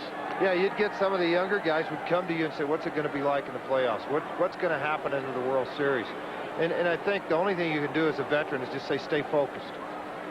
That's all you can do, because the crowd noise, as you very well know, in the Metrodome in Minneapolis is just you can't hear. Ball 1 to Joe Carter, who so far is 0 for 2 but has an RBI. The Yankees won again tonight, 6-1 over Tampa Bay. That's win number 112 for New York. That's an all-time best Yankee franchise record for wins in a season. They won't catch the Cubs, though, who finished with 116 wins 1 year. Hop foul behind home plate. I got it. No, you don't. Not over by me? Not even close. Okay. Well, it's in the 9th now, and Atlanta has brought in their closer, Kerry Lightenberg. Yep. Well, he's probably the MVP of that team. There's a lot of guys point that way just because of what he's been able to accomplish. You lose Mark Wohlers, and you lose a closer that can go out and get 40 saves a year and close the ball game out at the end. Trust me, you ask a lot of guys, where would they be right now if Kerry Lightenberg wouldn't have come through and got 30-plus saves this year? Hit hard to left. Bichette getting over there in a hurry, trying to cut it off. He does. He'll throw behind the runner Kent at second, but Kent gets back. Nice play by Bichette to keep that one from going to the wall.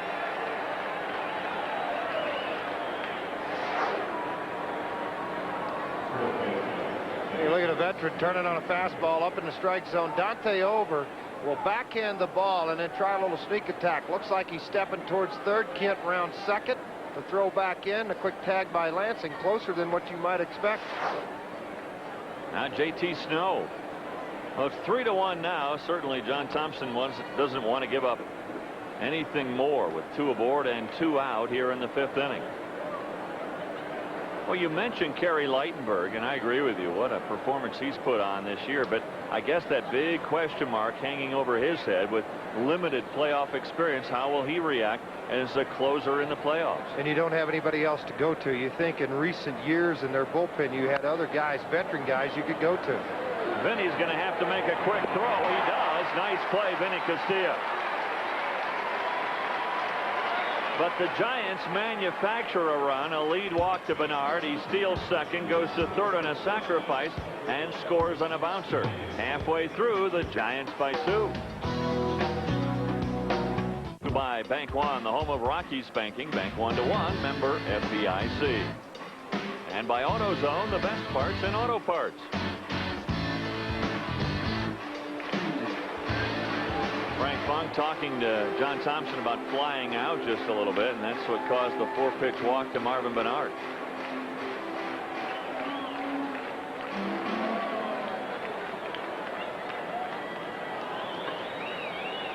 Sean Estes, who has been tough. He's only given up 2 hits, a single by Perez and a triple by Clemente. Clemente to lead off. His triple over Bonds. He's playing deep now in left field. He hit a shot over Bonds for a 3-base hit. The ball hit the wall and then bounced again past Bonds into shallow left center. By the time Bonds got it, Clemente was at third, and Helton had scored the Rockies' only run. That's what you see with Johnson going out to the mound now to visit with Estes, just to calm him down and get him focused on what's going on and say, hey, you've got a 3-1 lead. We're in the bottom half of the 5th. Stay ahead of the hitters. That's what you've done the whole ball game. You haven't fallen behind in the count. They haven't been able to work you. Look at his pitch total, 61 total pitches through 4 innings. Not that bad.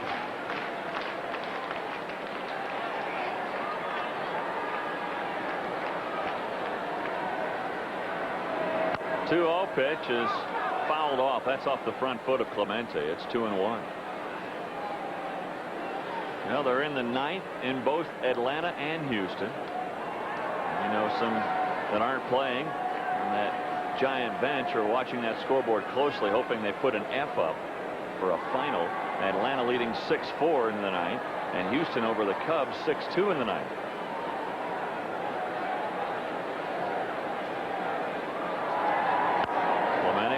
Foul ball, and it's 2-2. Anytime a young hitter comes to the big league, typically what a veteran pitcher will try to do is get ahead in the count and knock the bat out of your hand. Work the fastball inside. Estes tried that.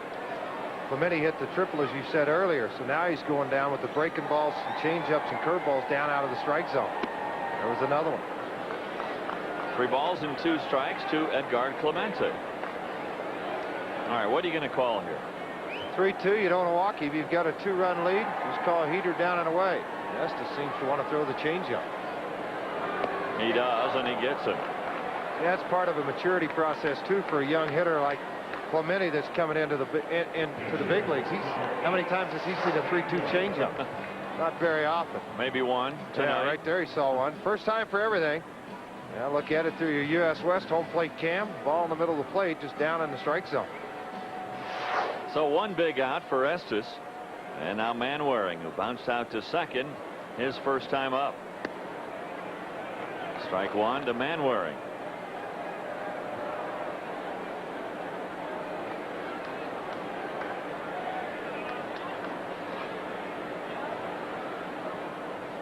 Well, Sammy Sosa just struck out in the 9th inning, so he finishes the night 1 for 3, but that one, a big hit, a home run, a 2-run homer for Sosa.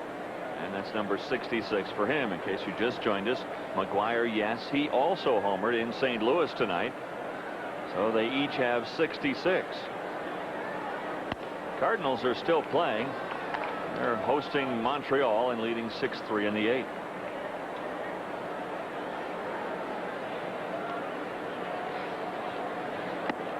Too high, 3-1 to Manwaring. Oakland in front of Anaheim, George, 2-0 in the second. If Oakland wins that game, Texas has wrapped up the West in the American League. Texas and Seattle scoreless in the 3rd. If Texas wins, they can wrap it up that way too. Now to play, 3-2 now to Mano. I wonder what feelings Manwaring might have towards the Giants as they go towards the pennant race. Obviously would love to call a good ball game. His former ball club, the Giants, and still has a number of friends on that ball club.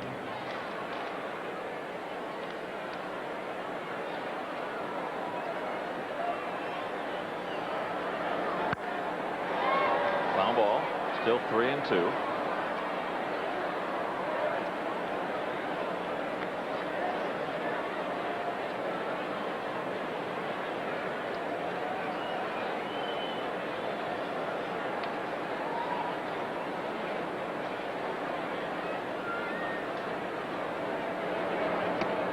And he lost him. So Manwaring with a 1-out walk. Now time to spin the album a little bit. I already told you about the Rangers. They're 3 up on Anaheim. So if they win any of their last 3 or Anaheim loses any of their last 3 at Oakland, the Rangers will win the West and join the Yankees, the Indians, and the Red Sox in the playoffs. The Yankees with their 112th win tonight. That's 2 better than any other Yankee team ever. 110 for the 27 Yanks. And Hurricane George postpones the Phillies and the Marlins. That game will not be made up. So now pinch hitting for John Thompson will be Kurt Abbott, and another Curtis Moskanik is up in the bullpen. Thompson really didn't pitch that poorly. He just doesn't want to come out of the ball game after 5 innings. He gave up 3 hits or 7 hits, 3 runs, 3 earned runs, 3 walks, 2 strikeouts. 97 pitches in the ball game for John Thompson. It's the last game of the year. I'm sure he wanted to stay there and try to get the W and get number 9. Well, Abbott has a pinch hit home run this year. If he does that again, we'll be tied. Estes starts him off with a changeup outside. Strike 1 to Abbott.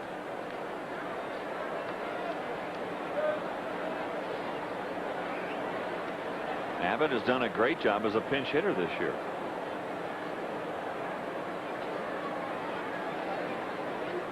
Abbott much better at the plate since getting his eyes checked. With some contacts, he's been able to focus now, and he said before the ball was coming in a little bit of a blur, and now he sees it clearly. It makes a huge difference. Remember Ted Williams. The ball gets away from Johnson. He bumps Abbott out of the way. Ted Williams had such great eyesight. With an album spinning at 78 RPMs, he could read the label on the album. Man. Well, look at the wild pitch here. It gets out in front, and he gets a little shove to Abbott to try to get to the ball. And Abbott giving a stare to Brian Johnson. He's trying to get a hold of the baseball. 2-1 now to Abbott, and he fouls it out of play.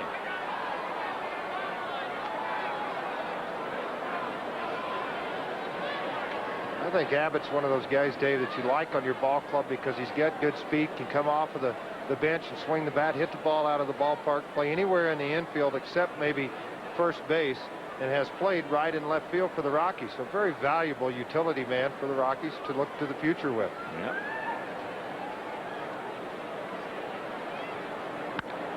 Again on a play, and the Rockies are going to have some decisions to make. Most notably in center field, maybe behind the plate, and certainly as far as their bench is concerned.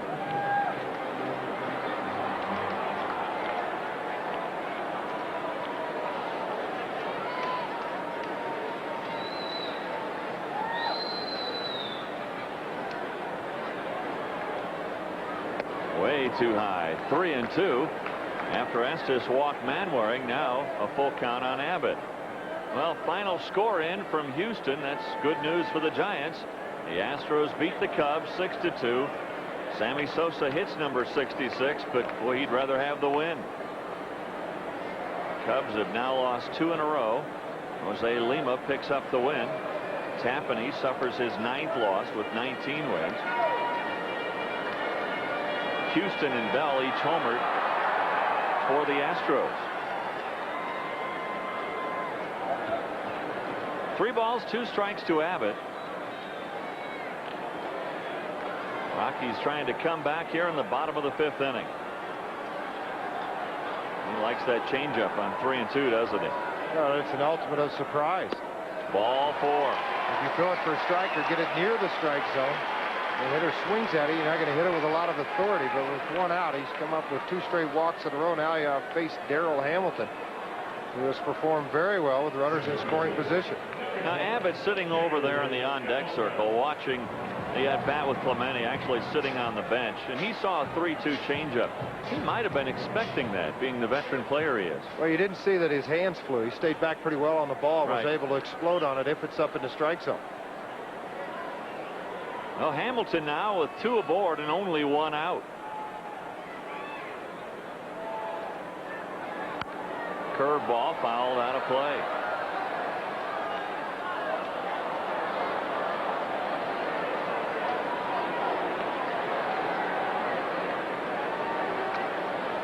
Look at that. 427 since the 20th of May.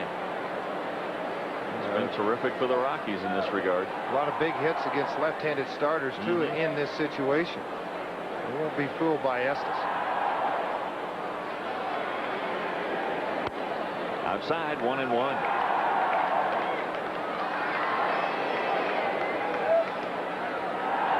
Well, we'll give you an update in Atlanta with 2 out and a runner at third. The Braves hanging on by 1 in the 9th inning. Did he go? He did. A ball and 2 strikes to Hamilton. So Lightenberg making it pretty interesting, isn't he? Well, Lightenberg's still in the ball game as of now. Now they've made a pitching change in Atlanta. To see who came in now for the Braves as they made a switch and now have John Rocker in, the left-hander, and Lightenberg's out of the ball game. So a situational switch for Bobby Cox in Atlanta, but that can't bode well. You don't want to go into the final weekend wondering about Lightenberg if he can close the deal. One thing about it for sure, they won't go to Wohlers. He's on the 60-day disabled list. Yep. The 1-2 pitch, he checks this time, and it's 2-2. Well, the discipline that Darrell Hamilton shows at the plate in tight situations is it's almost he takes it as a leadoff type inning, and he's so patient with pitches. That one up out of the strike zone. You see a lot of guys swing at a pitch like that.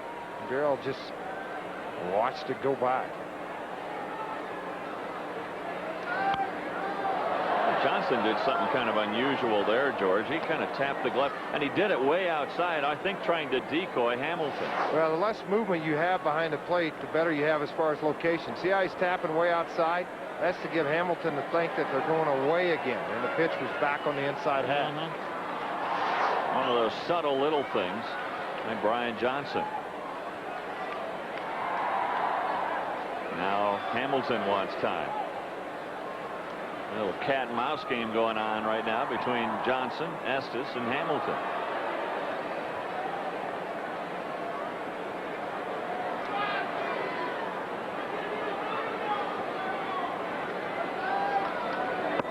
Way outside now, 3-2.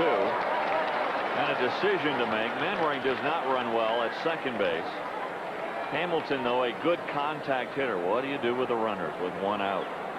Dusty Baker's going to go out and try to figure out what's going on with Sean Estes and visit with him for a minute on the mound and discuss with him your game plan instead of just rearing back and throwing. Is this tough on a pitcher, George, to have a guy come out and maybe break your momentum a little bit right in the middle of an at-bat, especially a 3-2 count? Well, there's a lot of ways to handle it. You can walk out in the middle of the mound right now, 3 balls, 2 strikes, and you can joke around a little bit to try to get him loosened up. A veteran guy like Dusty Baker look in the eyes and just see maybe if things are getting a little tense inside the eyes, or you start to think about this more than you should versus just pitching as you did the first 4 innings. And he'll make that decision and go back and figure out if there's a way to get somebody loose in the bullpen. And they're getting warmed up in a hurry out in that bullpen right now, as you see. A lot of pitches for Sean Estes this inning. Hamilton wants time again. This is almost like calling time with a guy at the free throw line trying to freeze the pitcher. The 3-2 pitch, the runner's not going, and it's a good thing. Hamilton strikes out.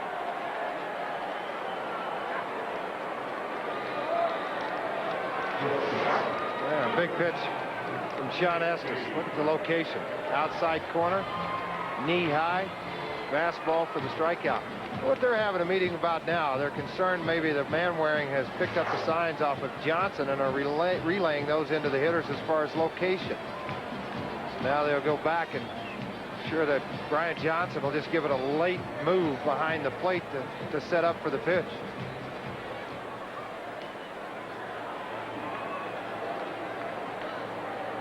Manwaring talking to Aurelia. What's going on here, guys? Maybe Perez looks at a big hook for strike 1. Perez with one of only 2 hits for the Rockies tonight. He's got 8 home runs, 6 of those from the right side. Sure, Sean Estes might be thinking a little bit about that, but look at the distance of how far Kent is back behind at second base, all the way back on the grass. Don't be surprised if Nafee doesn't try to push it towards second. Kent's not moved in at all. See, third base has come in. Miller's in on the grass here, but Kent's playing deep. JT Snow deep. So what's going to happen is Estes, who falls off to the third base side, would have to recover and make that play, and it'd be a tough one for him to make.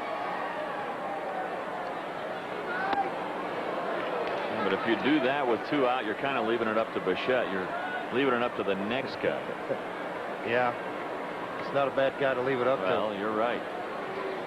Dante hoping that Perez can get aboard. Well, it counts in his favor. 2 balls and a strike. Bouncing ball, just foul. Right at third. See, and what Estes has done, Dave, is he's pitching backwards. I mean, normally, if you look at a count, 2 balls and a strike as a hitter, you would think they would throw a fastball and it would be in a location. Let down and away from you. 30 pitches so far in the inning for Sean Estes. But he's pitching backwards versus pitching a normal way. So as a hitter now, you back up and go, okay, wait a second. You know, 2 balls and a strike, he threw me a changeup. What's he going to come with here? He did that to Darrell Hamilton and went with fastball away on the outside half for the strikeout. Manwaring and Abbott, the base runners. The 2s are wild. 2 balls, 2 strikes, 2 out, 2 on.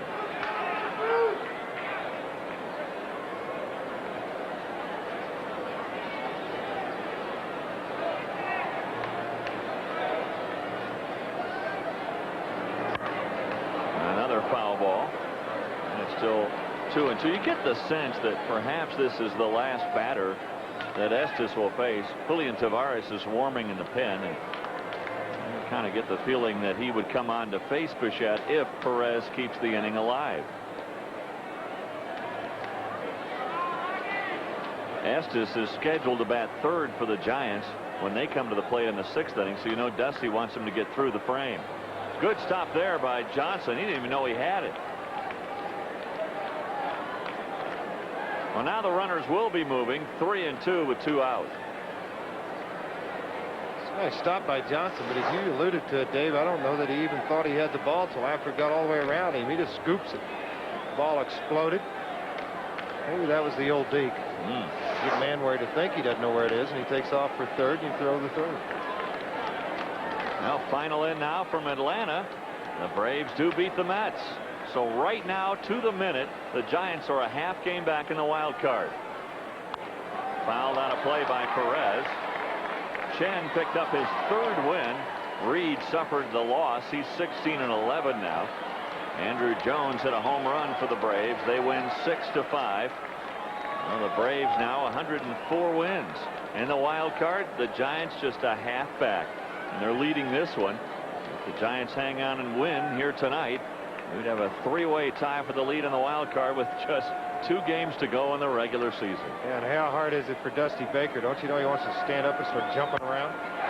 Bouncing ball, base hit. Manwaring will score. Going to third, Abbott on a single from Perez. So Napi comes through, and the Rockies have pulled within 1.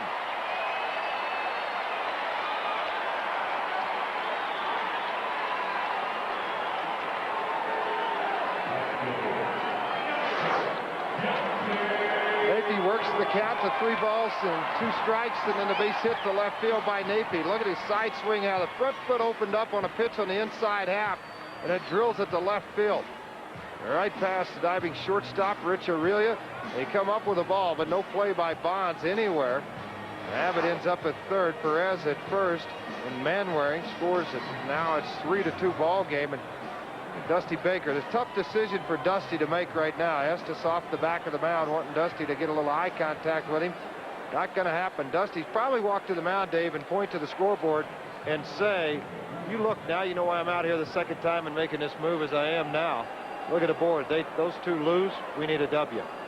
So the call goes to the bullpen, and in comes Julian Tavares on the U.S. West pitching change. Tavares will come on to face Dante Bichette, and we'll watch the confrontation in a moment. Bichette can come through, but the Rockies now trailing 3-2. Bichette to face Julian Tavares. Tavares just coming off his suspension. He served a 3-game suspension for an altercation earlier this year. But since the altercation and since the suspension, he has done very well. Well, you look at his numbers, you can see that he's a workhorse out of the bullpen. 58 appearances. This will be his 59th, but look at the innings pitched. 83 and a third, 51 strikeouts. One of the better arms in baseball. It's just he's never been able to grab a hold, I don't think, of Dave, a role that suited him. He's been tried as a closer. He's been tried in setup. He's tried as a starter. So far this year, a pretty nice job of setting up for Rob Nen. Long way to go to Nen. We're only in the bottom of the 5th inning, and Bichette is going to try to at least tie it with Abbott at third, Perez at first, and 2 out. Bouncing ball foul. Strike 1. Well, the Giants helped out tonight by both the Braves and the Astros as the Mets and the Cubs lose. Well, the Giants a half game behind now.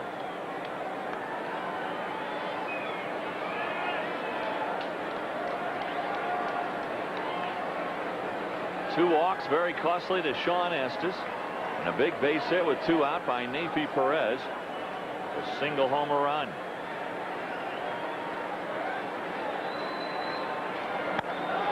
right field. It'll drop. Carter has to play it on a hop. Perez goes to third. Coming home on the base hit, Abbott, and the Rockies have tied it at 3.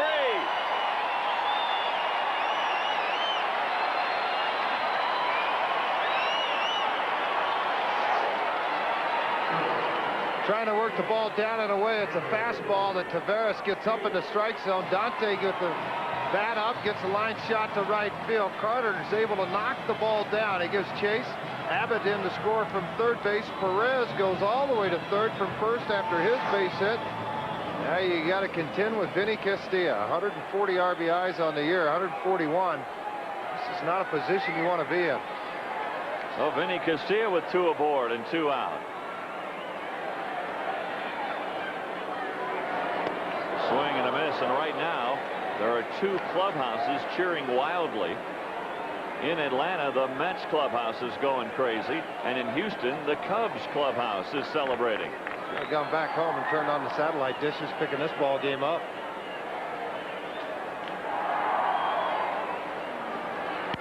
Bouncing ball in the hole. Stopped by Aurelia. No play, though, and Perez scores the Rockies lead.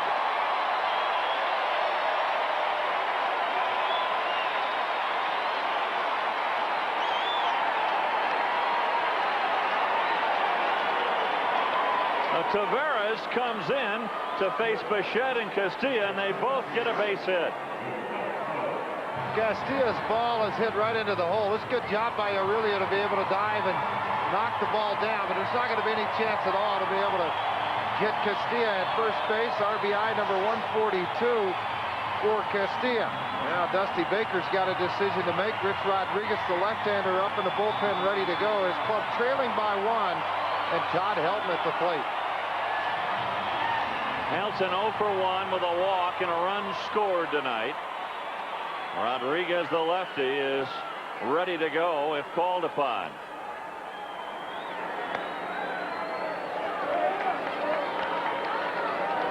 So the Rockies, with 2 out and 2 aboard, get 3 singles in a row. Singles by Messrs. Perez, Bichette, and Castilla. Bichette and Castilla are the base runners right now. Perez has scored. Manwaring and Abbott have also scored, and the Rockies have their first lead of the ball game. 2-0 to Todd Helton.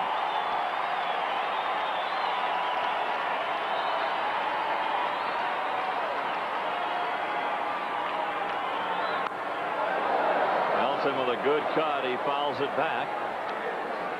It's 2 balls and a strike. Well, Taveras basically a 2-pitch pitcher, Dave. Fastball, slider. So now he puts himself in a position where you're behind in the count. You've got to go to your strength, which is a good fastball, but that's also Todd Helton's strength. See if he can make him pay, and if the location is poorly.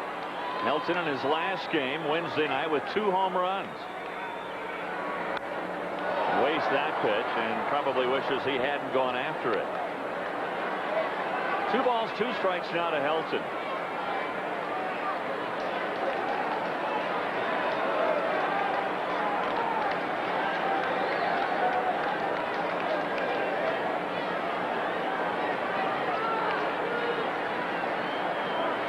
Sean Estes. Now he is on target to pick up the loss if the Giants don't come back. Into left.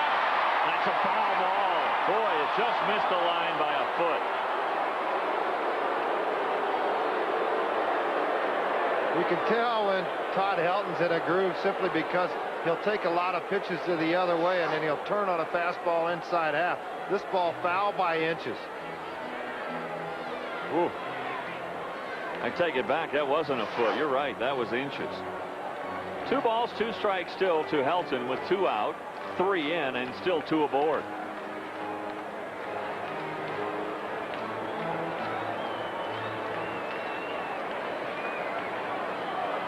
All the runs this inning charged to Sean Estes, the starter.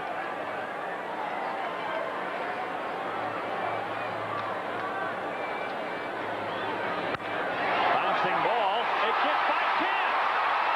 Bichette being waved home. Here comes the throw. Safe.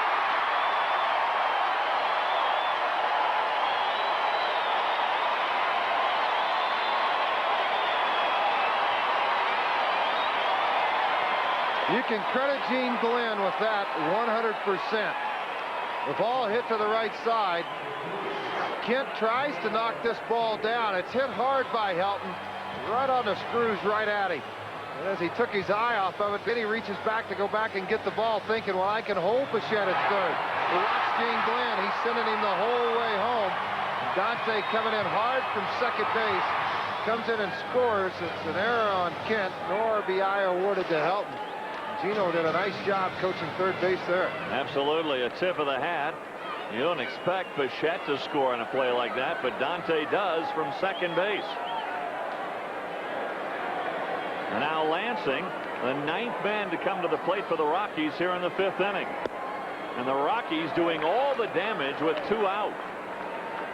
The 2 walks by Estes to Manwaring and Abbott, very costly. But then the single by Perez, followed by the singles from Bichette and Castilla, and then the error on Ken and Ron Peranowski. He's looking at the board to see what he can do. I was trying to figure out, do we go down into the bullpen? You get Rodriguez into the ball game to face Helton, then you got to go right back again.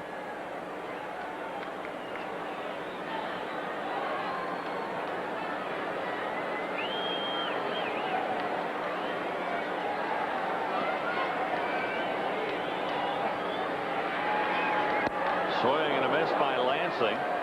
When you look at bullpen ERAs, the Giants, they have the best. But boy, right now, Julian Taveras, a bit of bad luck. A squibber by Bichette in front of Carter and Wright.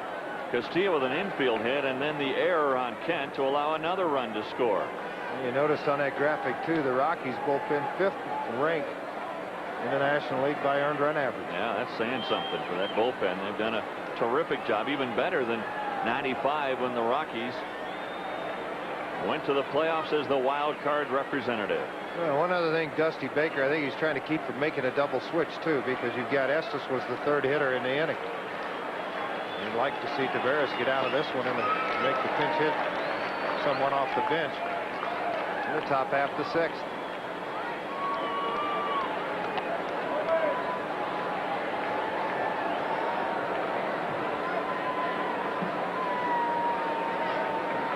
So far, a 4-run 5th. The Rockies by 2.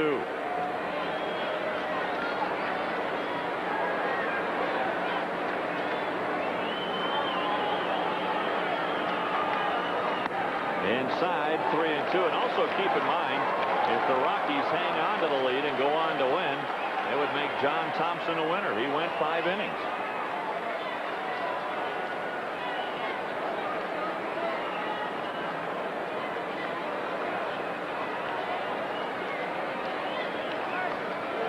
Again will be activated. 3-2 with 2 out.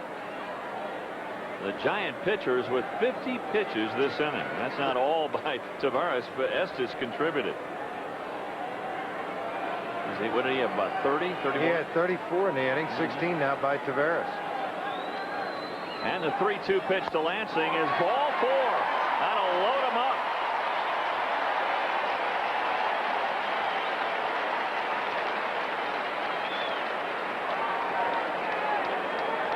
see Castilla at third base. Helton at second. Lansing at first, and Ron Peranowski out to the mound to visit with Taveras to calm him down, try to get him focused, get locked back into the strike zone. I think this is a great boost of confidence for Edgar Clemente. With the bases loaded, your club up by 2, you're going to give an opportunity, a young hitter, to face in a crucial situation. Well, this inning started when Clemente struck out on a 3-2 changeup from Sean Estes, but then Estes walked Manwaring, walked the pinch hitter Abbott, struck out Hamilton, but then Perez came through on a 3-2 count with the runners moving. Manwaring able to score on a single from Perez to left.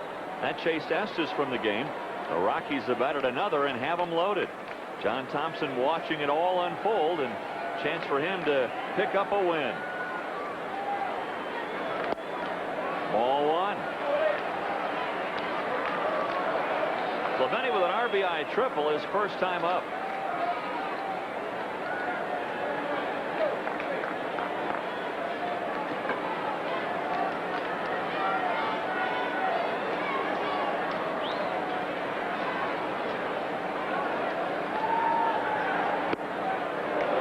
By that pitch, and it's 1 ball 1 strike. Well, in Oakland, the A's leading the Angels 4-0 in the 5th inning. Seattle is beating Texas 4-0 in the 4th, but if Oakland beats the Angels, then Texas wraps up the West. Here comes the 1-1 pitch. Swing and a miss. Well, you've seen a lot of respect shown here by Taveras, too. Yet to throw a fastball to Clemente. All breaking balls in this at bat. Final in 2 from St. Louis, where the Cards hung on and beat Montreal 6-5. McGuire hit number 66, so he and Sosa tied at 66, each hitting a home run tonight. Down low, another off-speed pitch. 2-2 to Clemente. Well, you know right now Taveras wants to get him with a count 2-2. He does not want to go to 3-2 and activate the runners again.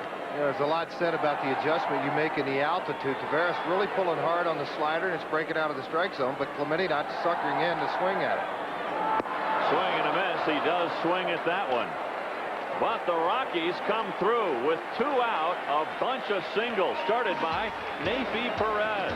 That scored the first run of the inning. And then Dante Bichette came up and hit a single to right, followed by an infield hit from Vinny Castilla. Before it was done, the Rockies scored 4 and lead by 2. The mat with a 4-run 5th inning, and now take a 2-run lead into the 6th. Following the game, Wendy Brockman and Ernie Bjorkman will bring you up to date on local and world events. That's information you need. WB2 News right after the game. Curtis Leskanic now on in relief of John Thompson, who is on track for a win if the Rockies can hang on. Bill Miller looks at the first pitch high from Leskanic, who is making his 65th appearance of the year.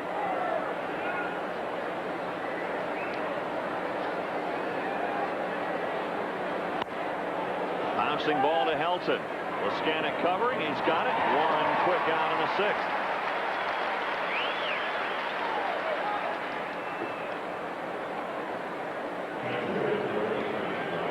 Leskanic has been a workhorse down in the bullpen for the Rockies all year long. You know, he leads the club at 71% of inherited runners not scoring out of the bullpen. So he's been brought into a lot of tough situations, and he has succeeded for the Rockies. His career versus the Giants, and who can forget 1995 with Leskanic on the mound and Jeff Reed at the plate. Reed hitting a bouncing ball to Galarraga, and the Rockies wrapped up the wild card. I'm sure many of you still have visions of the Rocky players storming over that fence in front of the dugout and the big celebration that ensued. Bouncing ball hits Leskanic and on into center field. Now Johnson with a single up the middle.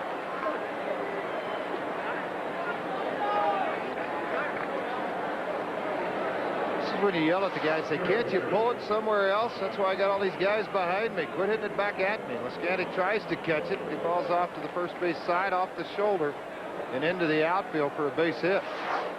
Now a pinch hitter for the Giants, Armando Rios, is going to come up and hit for Julian Tavares. Now Rios as a pinch hitter had a lot of action, but 2 for 4 and both hits home runs.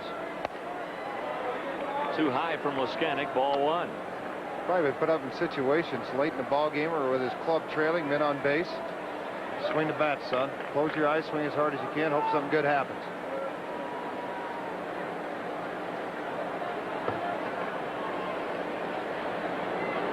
Strike right through there, and it's 1-1. Blazer's done a nice job of, Leskanic's done a nice job getting ahead of the hitters and working the ball down in the strike zone. Start thinking about Laser wanting a double play. Yeah, he'd love it right at him. The Rockies have turned a double play tonight and 192 this year. It's a bunch of twin killers. Swing and a miss. Leskanic took something off that one, the slider, and Rios way out in front. Well, if he strikes out, what's the saying then? Blame it on Rios? Here you go again. Starting that again. I'm sorry. I said I would lay off tonight. Sometimes I just can't help it. 4 through 7. That's all right. Ooh, good slider, but just missed, and it's 2-2.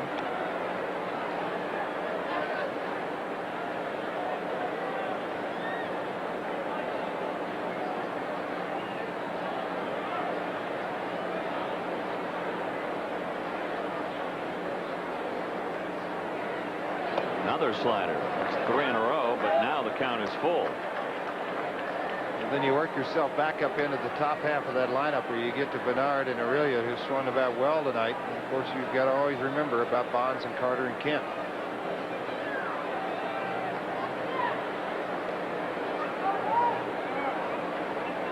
Fastball coming. Uh-oh. Ahead 1-2. He walks Rios. So 2 aboard for the Giants in the 6th.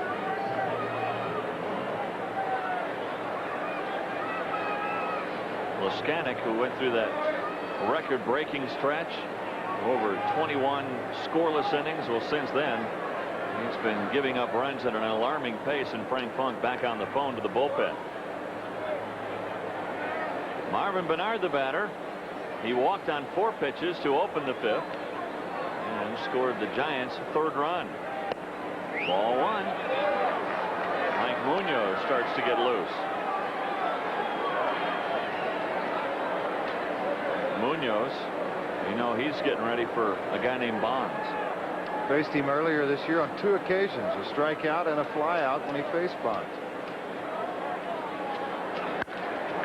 Lansing can't get it. On into right field. They're going to wave Johnson home. Clemente's throw comes to second. A big base hit by Bernard. And the Giants have pulled to within 1.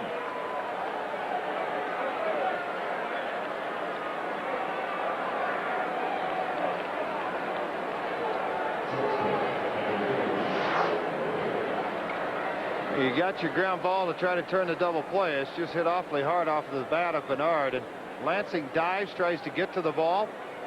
As it gets into the right field area, then that's no chance for Clemente at all to throw out Johnson at the plate.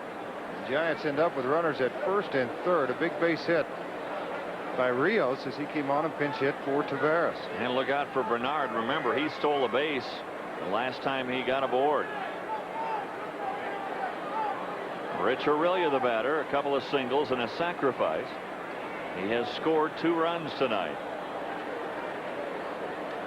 So now your attention is back. You're trying to keep Bernard close to the bag, but also worrying about Aurelia. You want to keep him at the bag to keep the double play in order.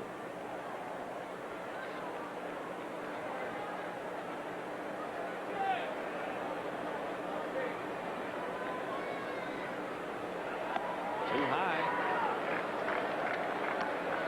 And here comes Frank Funk. While he visits, I want to remind you to join us in spring training next spring in Arizona.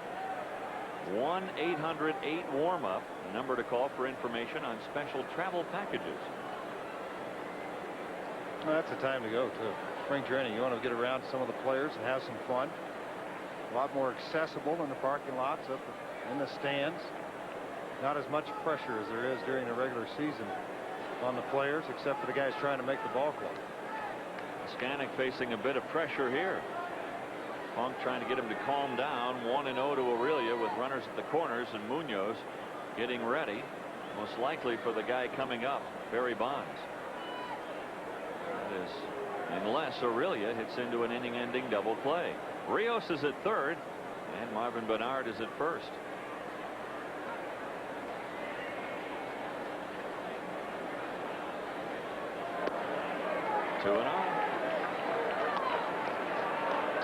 Skanek's getting frustrated with himself because he's not able to get the ball over the plate.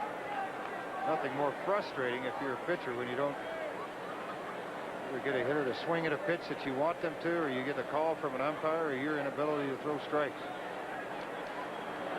2-0 pitch is past Perez. Rio scores on the base hit by Rich Aurelia. And just like that, the Giants have come back to tie it 5-5.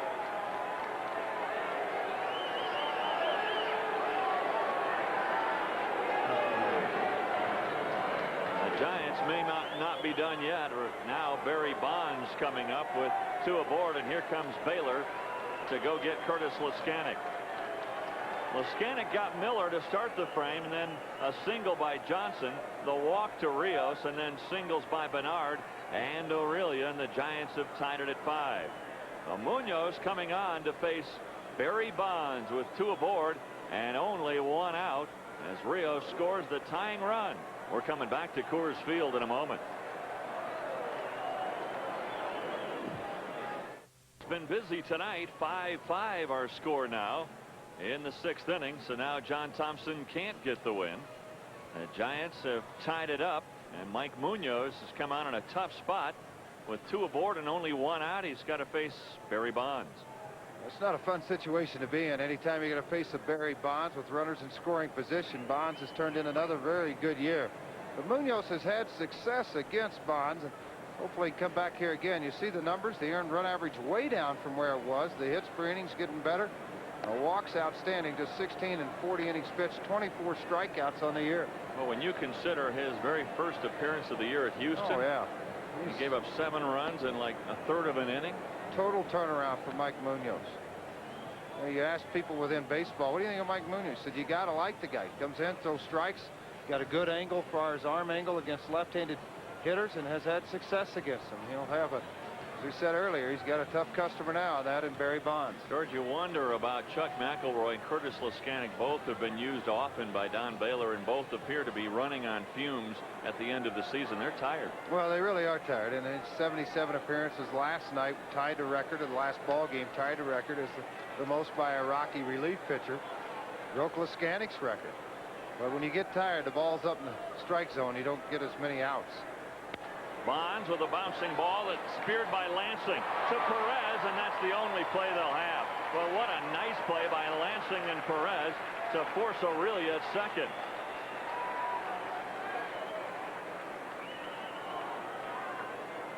Yeah, you really don't appreciate this play as tough as it really was, because this is a very difficult play for Mike Lansing to make. All the momentum going to the first base side, and he's got a reverse off-balance throw back to second with a lot of control to Napi Perez. Then Napi checks the runner at first. Bonds safe there. Now with a left-hander on the mound, see how big of a chance Barry Bonds may take here to try to steal second base. He already has 1 stolen base, and Don Baylor coming back out of the dugout. Bonds, who stole his 28th earlier tonight at first base. Bernard is at third. And Don Baylor coming out to get Mike Munoz and bring in Dave Wainhouse to face Jeff Kent. So Munoz does his job. He gets the 1 man he faces. He leaves, exit stage right. In comes Wainhouse, and we'll be back again in just a moment. Top of the 6th, the Giants with 2 aboard. With 2 out, Wainhouse is going to come on to face Kent. But let's take a peek at that American League scoreboard brought to you by British Airways. Red Sox have already wrapped up the wild card. They had a little extra and beat the Orioles. Tigers over the Blue Jays. The Yankees with their 112th win tonight. The White Sox shutting out the Royals. Soroka pitched the shutout. 3-0 for Chicago. Then the Twins beat the Indians. Right now the A's are leading the Angels 4-2 in the 5th inning. Jim Abbott pitching for Anaheim. And the Mariners are clobbering the Rangers. They're doing a little early celebrating, but they haven't wrapped it up just yet. Hey, Wayne House now coming on to face Jeff Kent. Well, Wayne House will come on. Got his first win of the year. It's been a couple of years since Wayne House had got a major league victory, but he got it in his last appearance. This will be his 10th on the year. And he'll have to face Kent. Don Baylor thinking, I'll go to the hard sinker and try to get the ground ball out. Bernard at third, the lead run, and Bonds at first. Manwaring makes a nice stop. 1 ball, no strikes to Jeff Kent. Kent with an RBI single and a couple of walks tonight.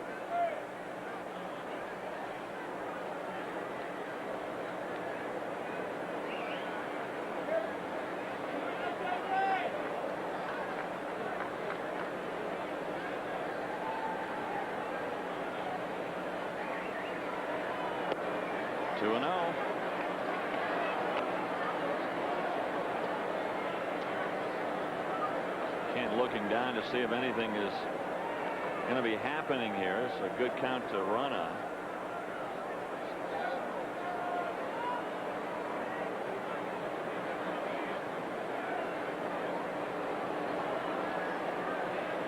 And you claim that move has worked for you. It has. Ask Jesse Barfield the next time you see him. It's gotten him twice. Twice. Then he'll turn around on the mound and run around second. You know, you pick your leg up, just keep going back towards second. We got him once with that, too. 3-0. Right now, Wayne House needs to throw some strikes with 2 outs. Joe Carter, who's swinging a hot bat on the on-deck circle. Green light, Kent. You can't count against it. Carter. He has a single tonight. All 4. They're loaded now for Carter. Carter coming up with the bases loaded for the 2nd time in the ballgame.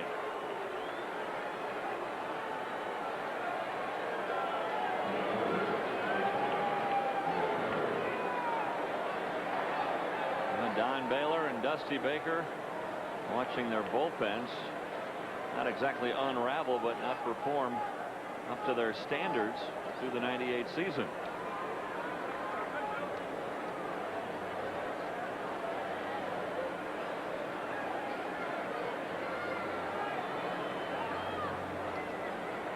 Fastball right through there. You know, the hard part too, it's an old cliche and it's easier said than done, but walks will kill you. The Rockies have walked 5 tonight. 2 of those have come around to score.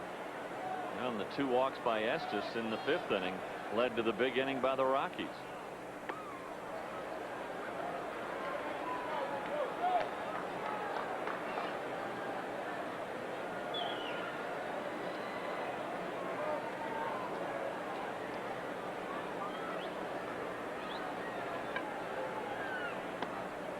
Too low. 2-1. Nowhere to put him.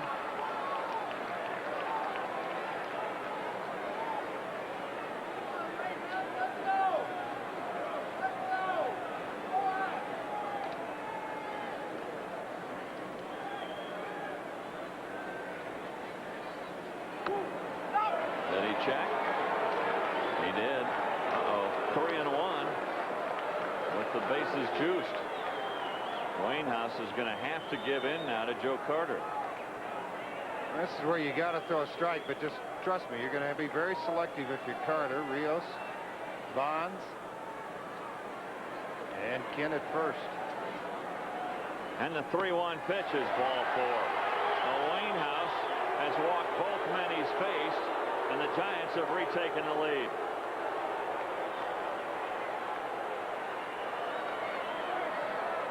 Bernard crosses the plate, and it's now 6-5 San Francisco.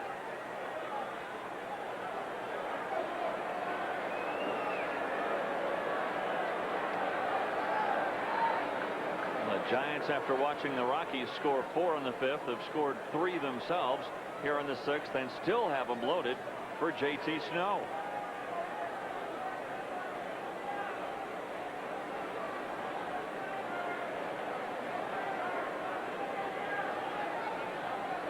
Nobody warming in the Rockies pen.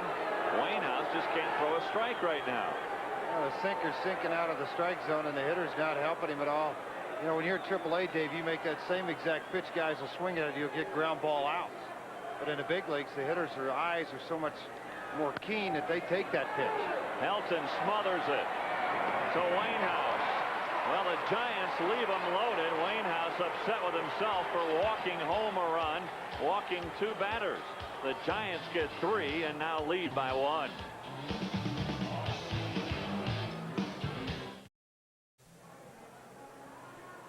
Well, they're gathering on Madeline Avenue. Boy, a good crowd on hand here for this Friday night showing between the Giants and the Rockies. The Giants trying to pull even with the Cubs and the Mets in the wild card chase in the National League, right now leading by 1. San Javier has come into the ball game to play center field. Bernard goes from center over to right, replacing Joe Carter. And the Giants also have a new hurler on the hill. Johnstone taking over for Julian Tavares. Well, look at his appearances and what he's been able to accomplish this year out of their bullpen. 68th appearance, 84 the hits, 3 innings, outstanding. The strikeouts, almost 1 per inning, and only 37 walks for Johnstone. He has played a very big part in the bullpen for the Giants and the success that they've been able to have this year.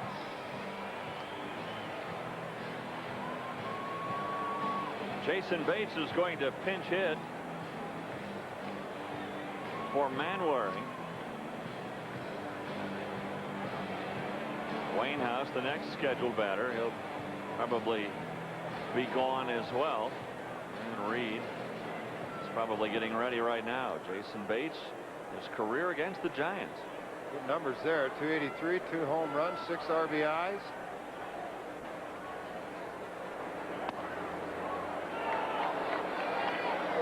Strike 1 to Bates.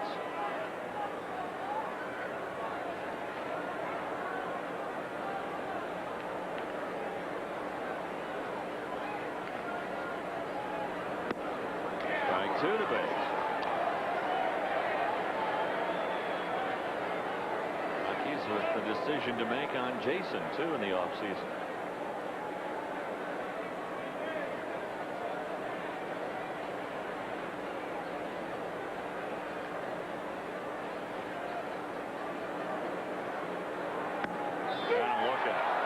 Bates never got his bat off his shoulder. Looked at 3 pitches, all strikes. Johnstone makes quick work of Jason Bates. U.S. West is proud to support Children's Hospital and be a fan of your kid. If you want ideas on how to be a fan of your kid, you can visit them online or call 864-KIDS. Now Jeff Reed, as suspected, coming on to pinch hit for Wainhouse.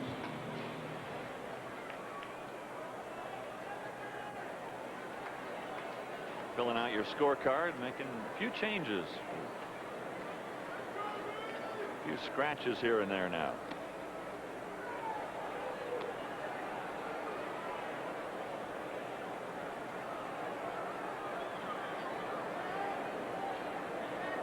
You'll get more of that too when you get into September with all the September call-ups. Reed fouls it out of play, a ball and a strike. At times, scorecards can look like spring training.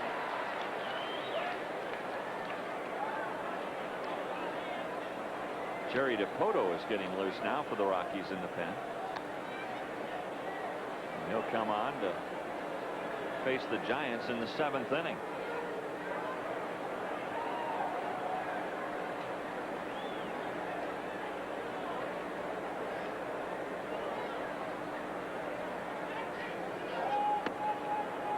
Two and 1. Oakland now in front of Anaheim 6-2 in the 6th inning. Seattle's going to beat Texas, but now the Rangers are scoreboard watching and seeing Anaheim losing.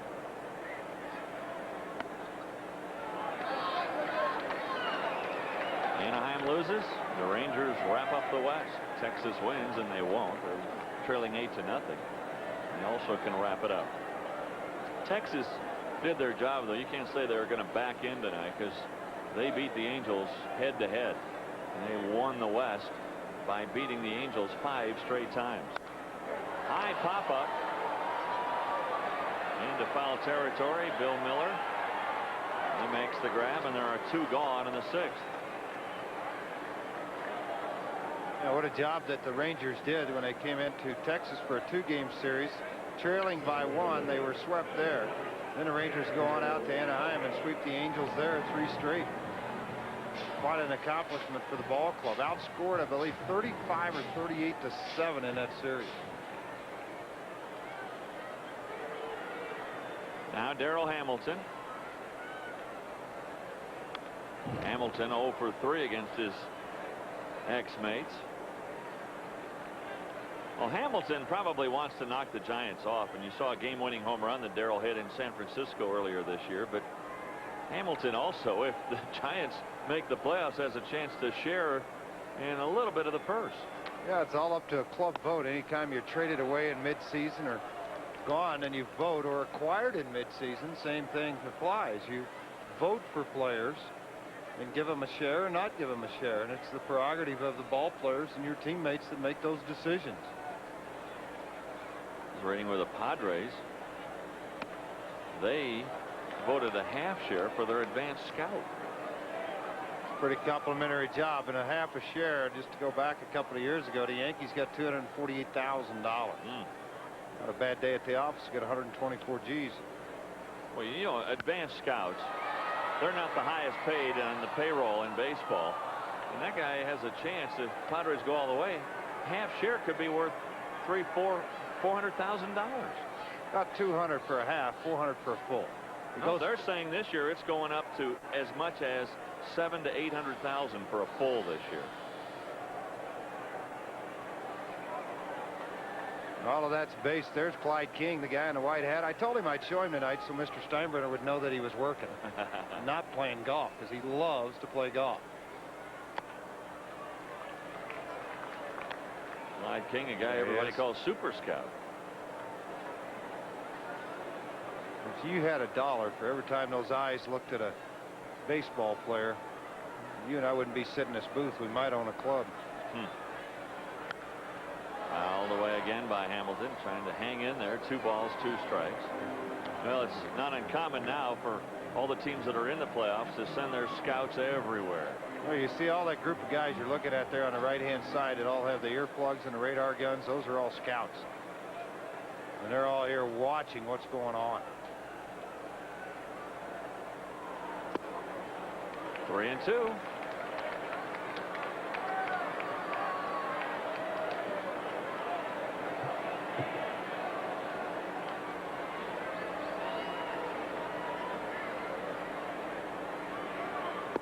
Ball 4, so Hamilton works a walk. That was a good at bat.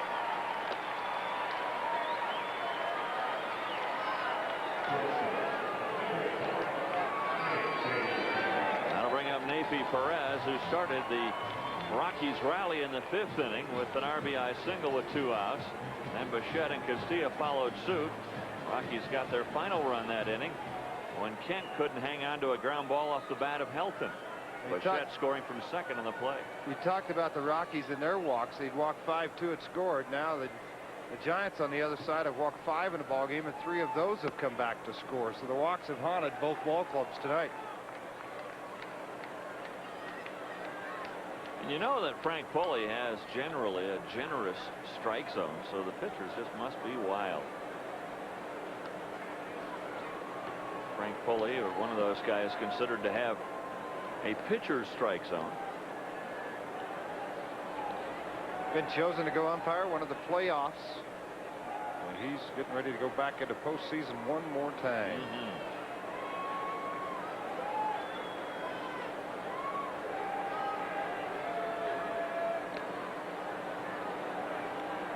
First time I ever questioned him on a ball and a strike. He said, whoa, wait a minute. It's Mr. Pulley. I started laughing. Son, you're in this league long enough, you'll learn I got the biggest strike zone in this league.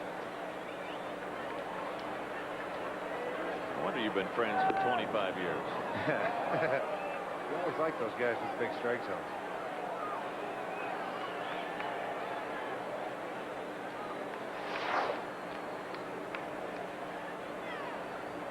Hamilton getting back in with the hand first into the bag. It's tagged on the elbow, but safe. Perez gives it a ride to center field. Javier is there to make the catch, and that'll do it.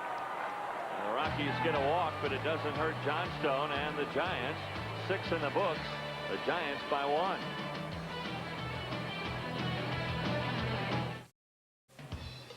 Rockies baseball is brought to you by Frost Brewed Coors Light. Reminds you the 3 most important words are hey, beer, man. And by British Airways, the world's favorite airline. Jerry Dipoto coming out of the pen. Rockies used 3 pitchers in the 6th inning. They don't want to do that again. Yeah, Dipoto comes into the ball game now, and he'll try to stymie the Giants. Hold it right there at a 6-5 or 1 run and give the offense a chance to catch back up. You look at Dipoto's numbers. Very good on the year for Jerry Dipoto. Good slider, good fastball.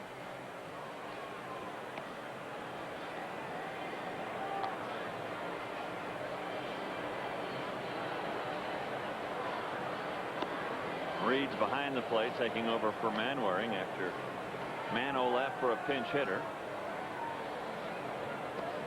Well, the '99 season, 189 days away as far as the first game at Coors Field, which will feature Boston in the exhibition games, April 2nd and 3rd. Then the regular season begins April the 5th, 191 days away at San Diego. The home opener coming up against the Padres a week after that on the 12th. Be a good way to get off to a fast start. This kid's excited about the '99 season.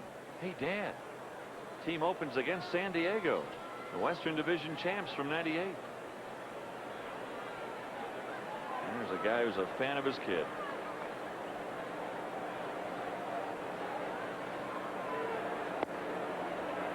Well, Bill Miller to lead off for the 2nd straight inning. He'll be followed by Johnson, and then we'll see. 6-5 Giants in the 7th inning.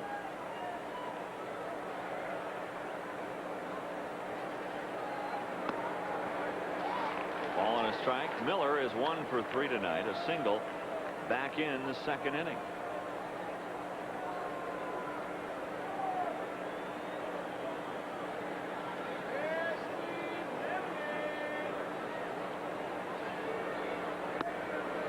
In case you just joined us, both the Mets and the Cubs lost tonight. Well, right now the Giants a half game back in the wild card chase in the National League. Sammy Sosa hit number 66 tonight, and Mark McGwire also hit number 66. So they're tied again. Let's do a little managing too. All right. You ready to manage a little bit? Let's do it. How patient is Dusty Baker going to be before he goes to Rob Nin down in his bullpen? I think he'll have him pitch the 8th and 9th. This is must-wins now. You can't afford it, particularly in this ballpark. Do you take that? Nin likes the ball. He could throw many days in a row. He could throw a lot of pitches. His arm rebounds in a hurry. What do you do? Fly ball, well hit left field. Bichette backing up. He's got room in front of the track. That's 1 out in the 7th. Well, I think with 3 games at Coors Field, I'd be a little hesitant to pitch Nin 2 innings on the first night. Now, that's a decision he's going to have to make. I'm not saying he won't do it. He just very well might. You think this way you could put a little vote of confidence into your ball club that they can win it. You know, that gives them a chance now if they win this ball game. Now you are tied and run a risk if you try to go too long. But Johnstone's pitched well. Just giving you some of the options that these guys go through down in the dugout. Going to be unbelievably nightmarish for Frisco if you did bring him in to pitch the 8th and 9th and he gives up 4 or 5 runs and gets hammered in the first night at Coors Field.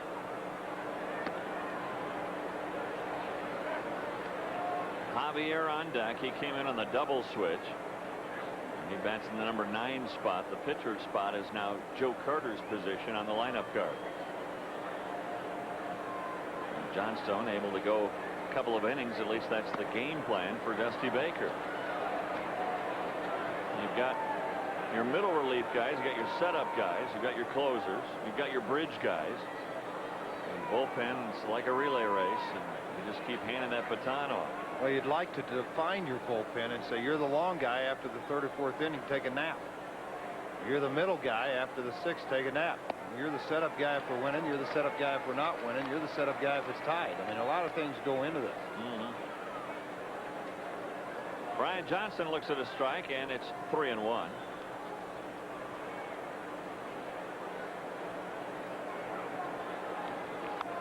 Foul back. So DePoto's come back to run it full.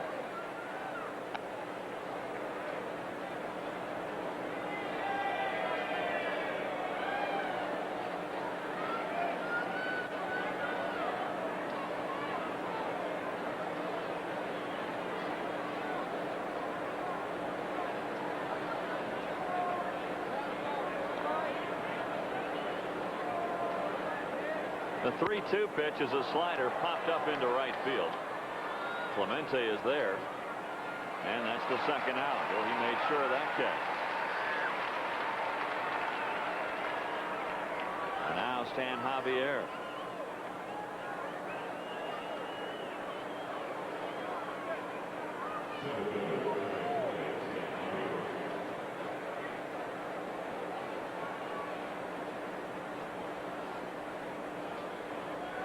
Rockies have taken 6 of 9 from the Giants this year, including a sweep of the Giants earlier this season, a 3-game series at Coors Field.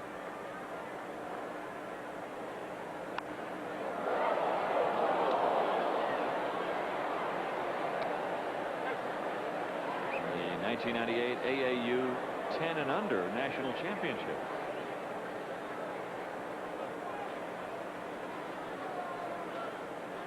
He was a part of that team.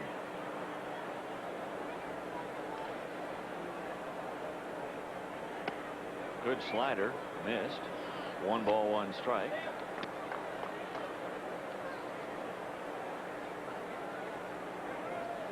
Amazing story, though, the Giants. 5 back on the 17th of the month in the wild card race, and now just a half game behind. A little blooper. Perez won't catch up to it. It'll drop for a hit. Javier aboard with 2 out. A Texas leaguer. Now Marvin Bernard. Bernard with an RBI single in the 3-run 6th inning for the Giants.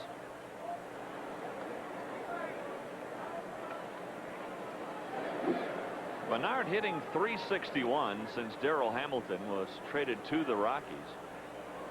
Bernard has started now 32 of the 39 games since that departure. Good slider from DePoto, strike 1.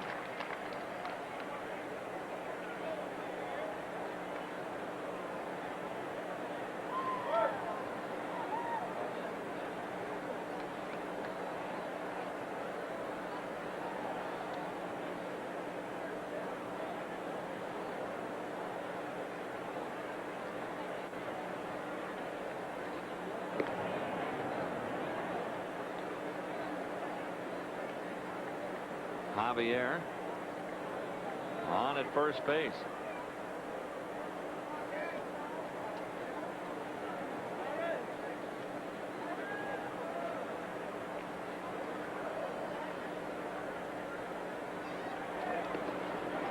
Good stop by Reed. Ball and a strike to Marvin Bernard. Oakland leading Anaheim 6-2 in the 7th. If the Angels lose, the Rangers wrap up the West, and it's over in the American League.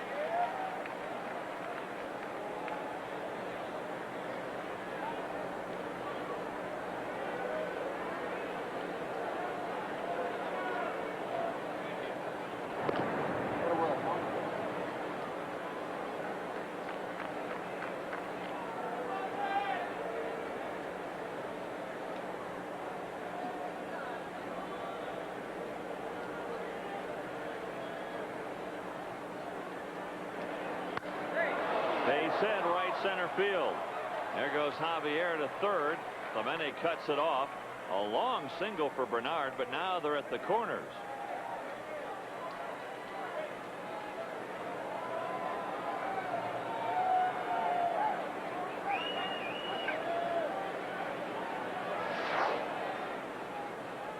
Dipoto trying to go ahead and get the final out, run the sinker down and away, but Bernard does a nice job driving the ball right back up the middle. Chokes up about 2 inches from the left side to try to drive the ball, have better bat control. 2 out base hit. You just got to get after it now, Davey.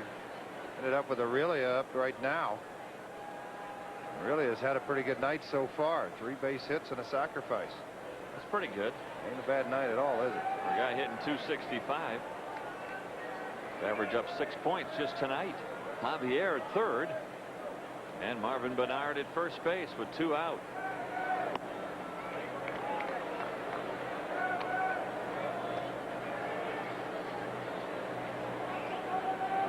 This game almost 3 hours old. We're in the 7th.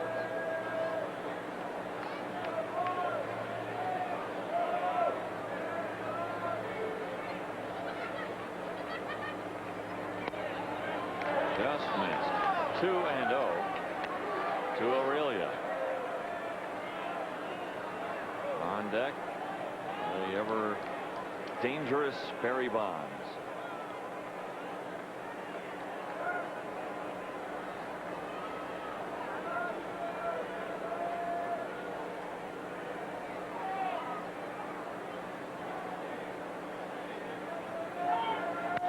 Bouncing ball, base hit. Giants now lead by 2, 7-5. All this coming with 2 out, nobody on. Hits by Javier, Bernard, and now Aurelia. 7-5 San Francisco. The ball hasn't been hit that hard yet at all. Just put singles together with 2 outs. That's what makes you a good ball club. Because you have 2 outs, you don't give it up. Job by Dipoto. Really, his 4th hit on the night. Pretty excited about his outing so far. What a night for Aurelia. And now Bonds.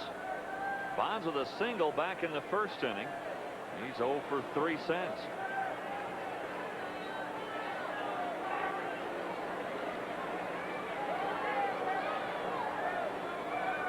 Rockies led this one 5-3, but now 4 unanswered runs by the Giants. 3 of them charged to Leskanic, 1 to Dipoto.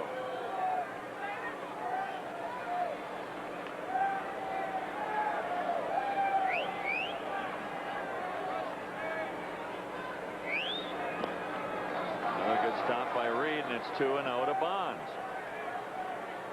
Well, you look at Bonds and what he put together. March, we count that because the season actually started in March. He had 308. They went on a tear, 33-24. Then hitting just 228 in June and July, the Giants struggled. Now hitting 370 the last couple of months, and the Giants resurging once again. That's how much he means to this ball club.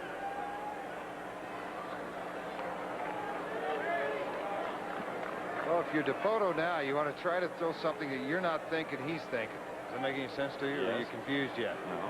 Throw the slider down and in, or a good hard sinker down and away. Just don't get it up in the strike zone.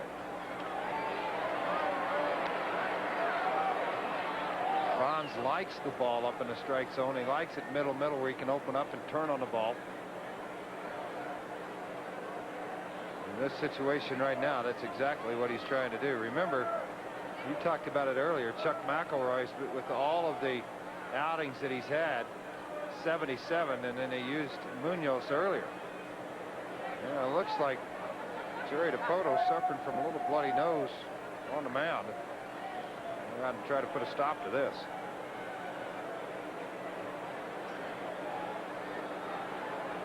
Man, pretty tough guy right now, folks. Yep. And a dry air, I think. Bloody nose for Dipoto, and the Giants bloodied the scoreboard with 7 runs and 13 hits.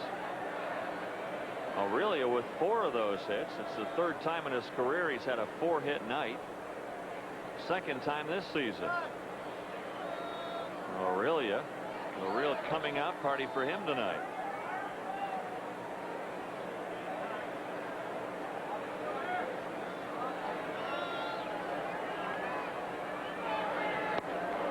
Too low, 3-1. Seattle beating Texas 13-0 in the 6th inning. Seahawks are going for the extra point as we speak.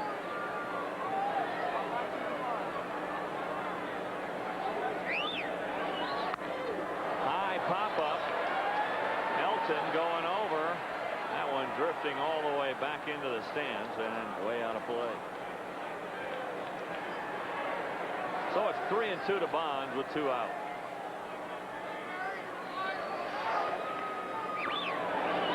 Bonds, he hits this. Gives it a look, begging, trying to get it out.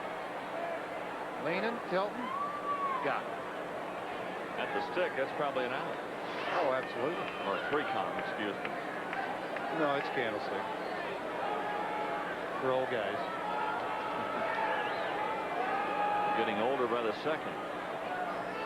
Swing and a miss, and down goes Bonds. Ottopoto strikes out Barry Bonds, but the Giants get another run. Stretch time at Coors Field. The Giants by 2. Man of the hour for the Giants with 4 hits tonight. Our Bank One game summary. The Giants with a 3-run 6th. Aurelia has had a big night for the Giants, who lead by 2 now after the Rockies had a 5-3 lead once upon a time. Now Dante Bichette to lead off the 7th for the Rockies. He'll be followed by Castilla and Helton.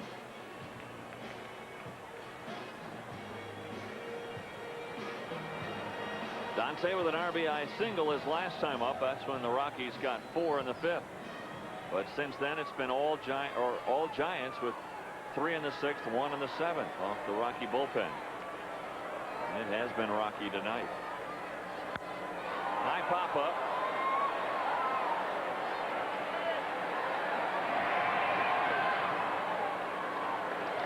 Can't almost threw a goatee to go along with that mustache by the time that one came down. I was just thinking about the uh-oh. That ball was hit kind of high in the air. Almost got it again. Yeah. Kent's smiling too. How'd that ball find me? Why didn't it go to right or to first? Now Benny Castilla. The score holds up. We'll look in the paper tomorrow and see a 3-way tie for the wild card lead. Bouncing ball, Miller. 2 out in the 7th. Rockies baseball is brought to you by Frost Brewed Coors Light. It reminds you the 3 most important words are, hey, beer, man. Hey, Woodman. What's up, Woody? Oh, you got to wave, Woody. Wave, Woody. Never wave when we say that, Woody. Come on, Woody. Wave one more time, Woody. You can Well, Woody is literally out in left field. Yes, he is. How many ice cream cones have you had, Woody? Tell the truth. That's right. Sit right in front of Matlin's. He's able to go out and get a lot of it.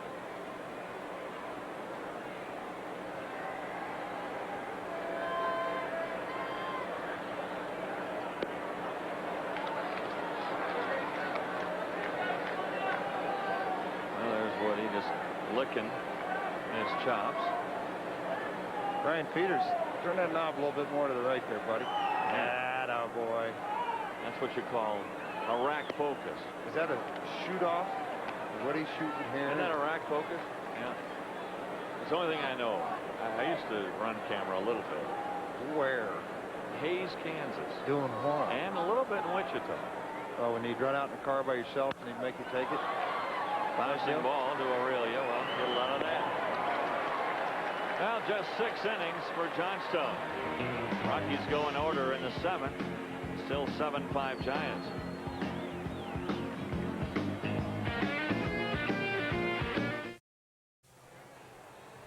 Giants have out hit the Rockies 13-5 and lead by 2. Rockies baseball brought to you by that building way out there, US West. Life's better here, the official telecommunications provider for the Rockies.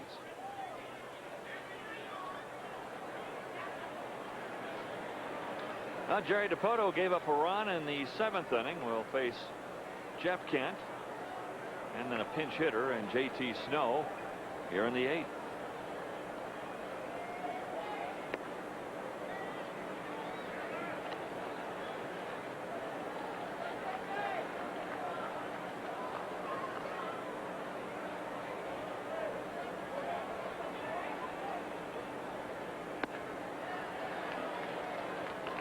Kent has walked 3 times tonight.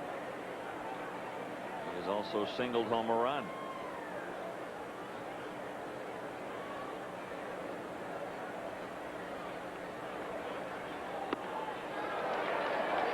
One ball, 2 strikes. Jerry getting it up there at 93 that time.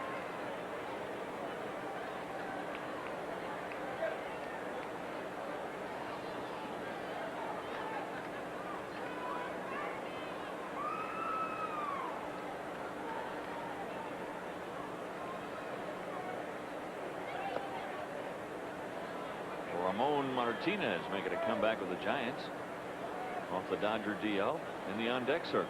Just kidding. Ramon, an infielder for the Giants. This guy's still happy. Yeah. What time is it?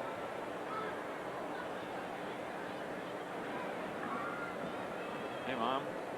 When Vinny hits it, it goes way up.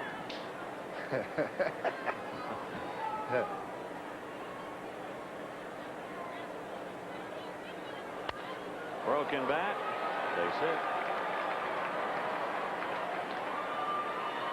Well, Kent had himself a pretty good night tonight also to go along with really he mentioned earlier in the game summary. Kent's walked 3 times. Gotten a couple of base hits. He's been on base every time, 5 straight.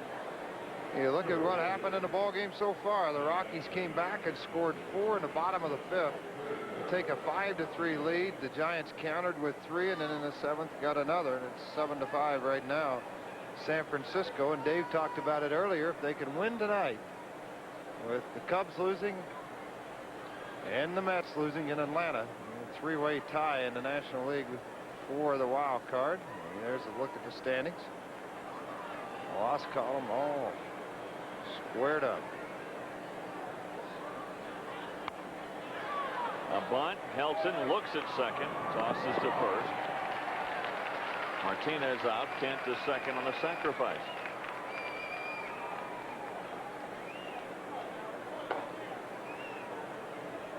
You come on out Sunday, final game of the season for the Rockies. Enjoy Fan Appreciation Day. Every inning, lucky fans are going to be selected from the stands to win valuable prizes. They're going to give away a car as the grand prize. The Rockies and the Giants at 1 o'clock Sunday afternoon. JT Snow, the batter, with a runner at second and 1 out.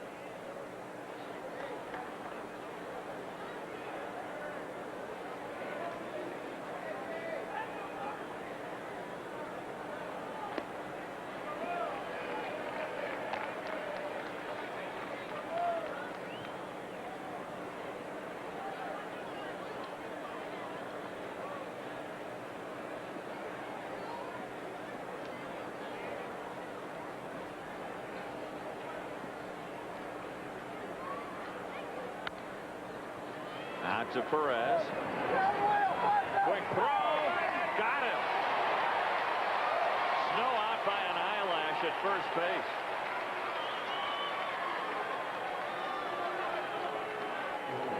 We've seen a lot of Napi Perez tonight, and the athleticism that he shows in this play as he has to come in and charge the ball, then have a quick flip over, and just, you are right, by an eyelash, he's out at first base. Napi circles the ball, gets himself in a throwing position, and then fires to first base. Nice stretch by Helton at the other end, but Perez with another nice defensive play. And Kent moving to third. He's there with 2 out. Bill Miller, the batter.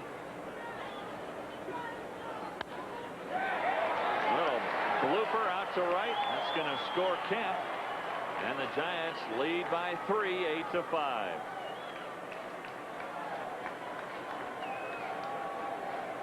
Again, DePoto not being hit all that hard, but boy, they're dropping in for the Giants. Well, 3 singles back in the 7th inning allowed to run, and here he gives up the single, the sacrifice. A ground ball to shortstop moved Kent over to third, and then the base hit, broken bat base hit by Miller, scores a run. Brian Johnson 1 for 4, a single and a run scored. Saying that the Giants have really come together as a team, especially in the last 3 weeks.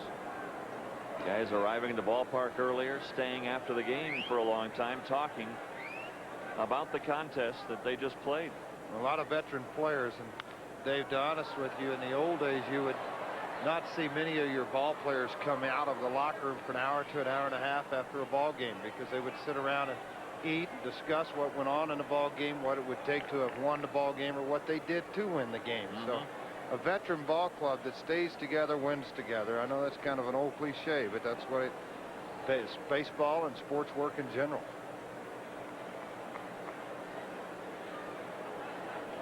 Darryl Kyle tomorrow for the Rockies.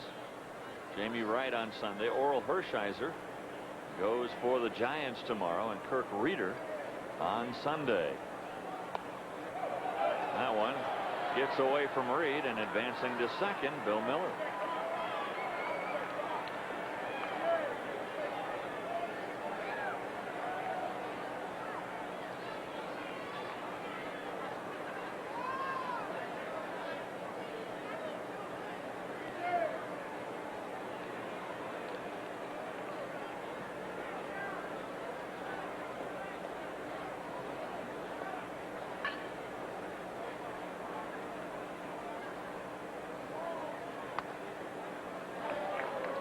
Two and two to Johnson.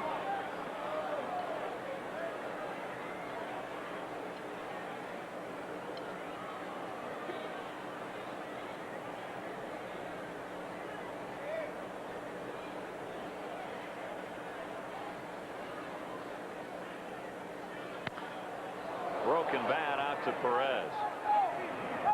That'll do it for the Giants, but they get another in the 8th inning. Well, the Rockies climb, got a little more uphill. 8-5 Giants. The Rockies come to bat in the bottom of the 8th.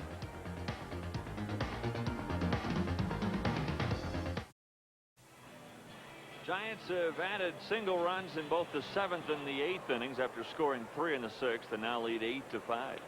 Rockies baseball is brought to you by Frost Brewed Coors Light. To remind you, the 3 most important words are hate, beer, man. And now pitching for the Giants, the flamethrower Jose Mesa. Yeah, Mesa acquired in a trade for Steve Reed, who went on to the Cleveland Indians. They thought Mesa, with a change of scenery, would be able to come and maybe help this ball club. He's 8-7 on the year with a 1 save. Remember back to the fall of 1997 in the World Series Game 7. He blew that ball game. Has never recovered from that. His off-the-field activities obviously weighed heavily on his mind, but all that behind him now, trying to help the San Francisco Giants get there. And the Giants should feel somewhat fortunate because you have 2 closers. Mesa used to be one of the best closers in all the game of baseball when he was with the Cleveland Indians, and you put him with Rod Nin, and that just increases your chances of how good your bullpen can actually be. Just think, 1995, Jose Mesa had 46 saves in the big leagues. 1996, 39 saves. And then in 1997, just 16 saves. And he has pitched well in the division series. He saved a ball game in 97. Championship series, he had a couple of saves. And in the World Series, both in 95 and 97, he had saves. So Mesa very familiar with the pressure. Fastball right through there. That one at 95. Mike Lansing, the lead batter for the Rockies. He'll be followed by Edgar Clemente, and then a pinch hitter. Lansing gives it a ride. Deep left center field. And that's off the wall. Lansing will have a double to lead things off in the 8th inning.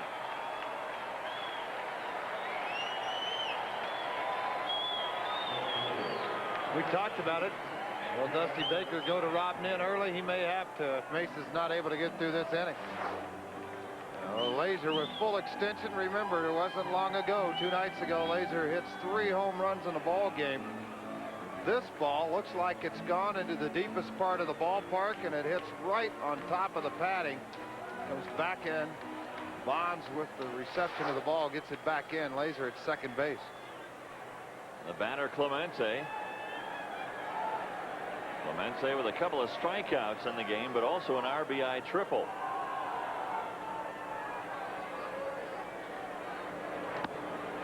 Ball 1 from Mesa to Clemente. On deck circle. Guy by the name of Walker. Larry Walker. Warming up for the Giants in the pen, probably for Walker, is Rich Rodriguez. And the reason for that is not only Walker, but also after Walker would be Reed and Hamilton. So Rodriguez is getting loose for a trio of left-handers. And Baker wants to talk with Mr. Mesa.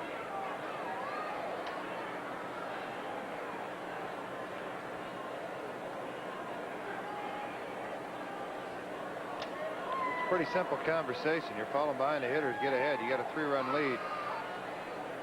Don't beat yourself. Throw strikes. Oh, and the Rockies had their big inning, the 4-run 5th. They were helped out by 3 walks in the inning, and 2 of them came around to score, Manwaring and Abbott.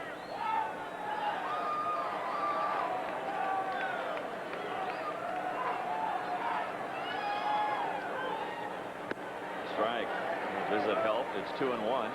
It looks like Texas is going to wrap up the West tonight by their own doing, but Oakland leading Anaheim 7-2. Seattle leading Texas 13-2. But if Oakland beats the Angels, then it's over, and the Rangers are your Western Division champs. Fastball, he blew that one by him.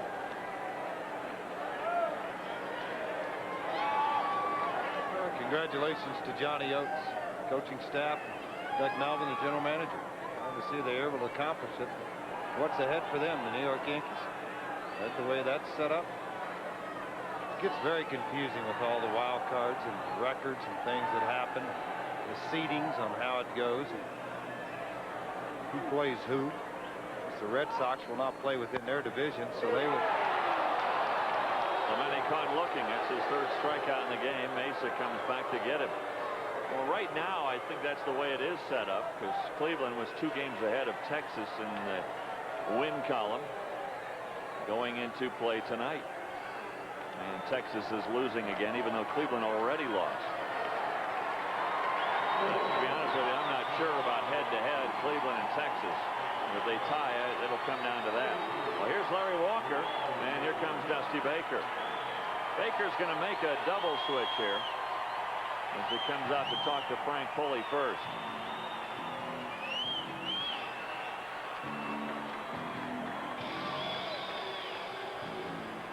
Well, the wheels are turning once again. Again, no room for error for Dusty Baker and the Giants. They probably feel like they need to sweep the Rockies here at Coors Field this weekend. Rodriguez will be coming in to face Larry Walker, and Brent Maine will take over for Brian Johnson behind the plate on the double switch. We'll be back in a moment.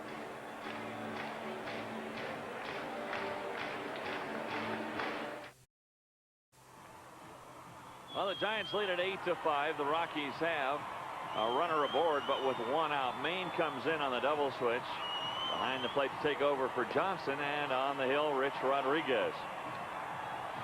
A Hoover pickup of the game, a beauty by Perez. Well, it really is a hard line drive, 1 hop into the hole. Perez dive, gets to his knees, quick throw to Lansing. The double play completed with the stretch of help, and that's your Hoover pickup of the game. Mayfield's played a very solid short tonight, well, all year long. What a good year he has had, along with Helton. And there have been some individual stories for the Rockies this year. Here's Rodriguez to face Larry Walker.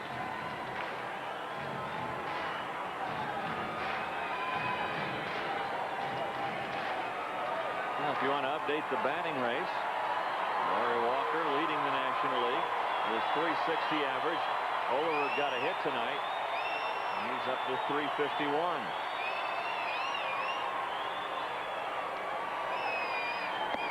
Ball one from Rodriguez to Walker. Rockies still need another base runner to get aboard before they can bring the tying run to the plate.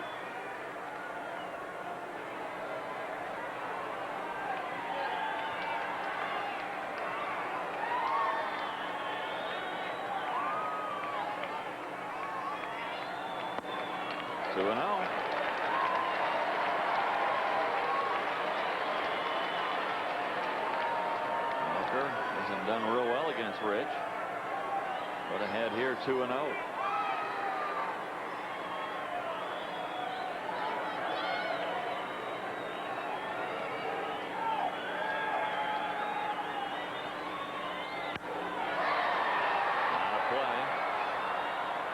I would think, Dave, and maybe I'm wrong, that if Walker gets on base, they'll let him face Reed.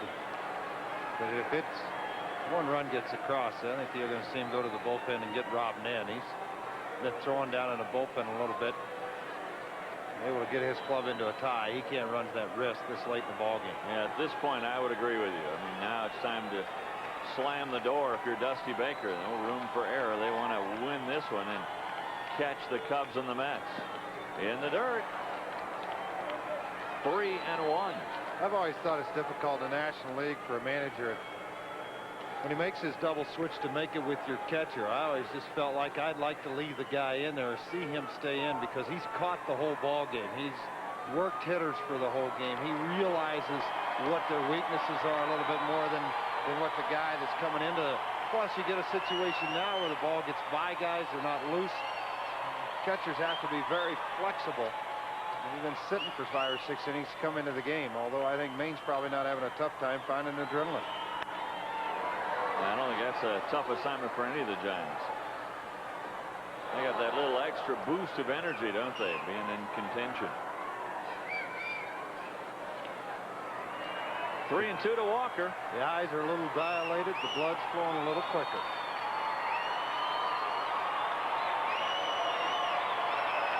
Lansing, who led off with a double, still at second with 1 out.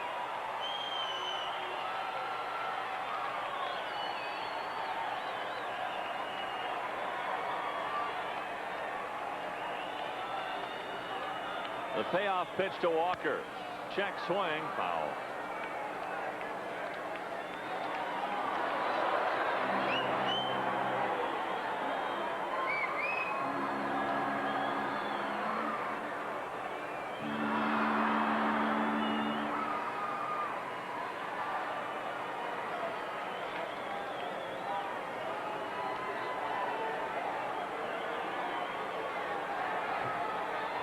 Tracy Ringlesby sitting down there. Cowboy went out and dove and got him one.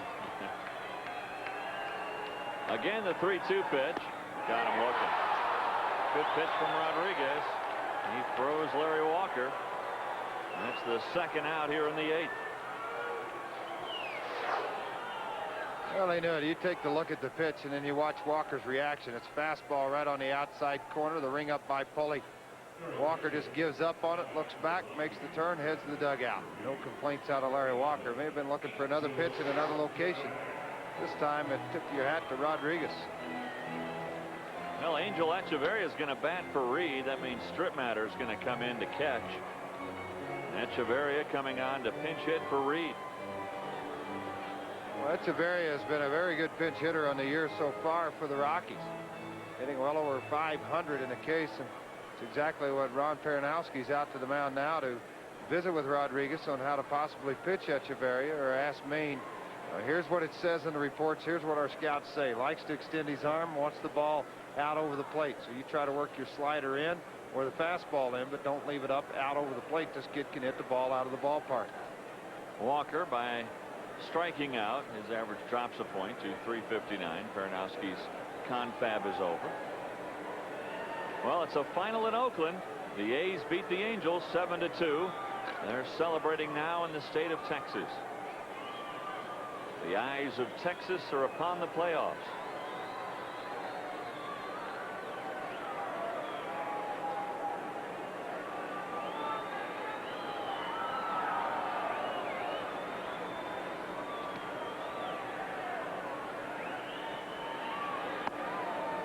Ball one to Echeverria. Hitting .370.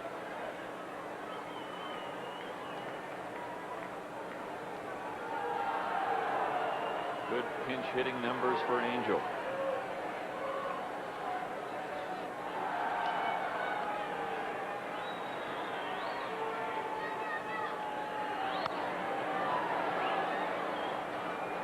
Ball one, strike.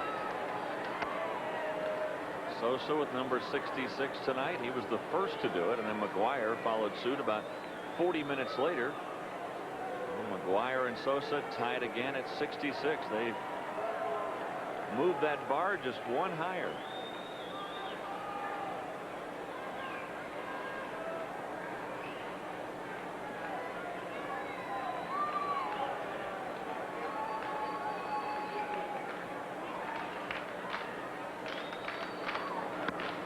Strike two.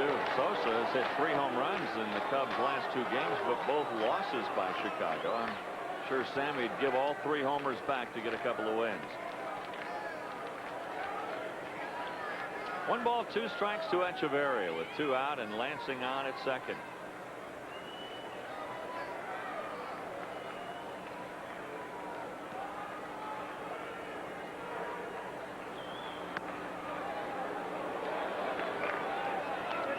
Outside count at 2-2 with 2 outs. Trip 2's on the board. That's a good sign, Dave. It is? Yep, base hit. Okay. Trip 2's on the board. All those little things you look at in the pen and things you come up with to look for reasons somebody will get a base hit. Trip 2's is one of those. Bouncing ball. What do you know? It comes through. A base hit for Echeverria. Now over 500 as a pinch hitter. Lansing scores. The Rockies one closer. Go ahead. Good Trip job. 2's. It's weird how many times you see things on a board and then you make a comment and bam, it happens. In the bullpen or anywhere else. Fastball away from Rodriguez. The ball hit right back up the middle. Laser on second base. He'll come around to score on impact.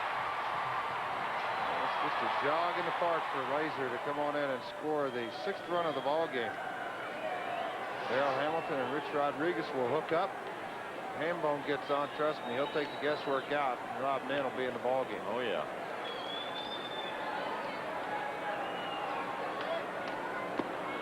Well, Hamilton beat the Giants in San Francisco with a home run. He hits another one here, it would tie the game.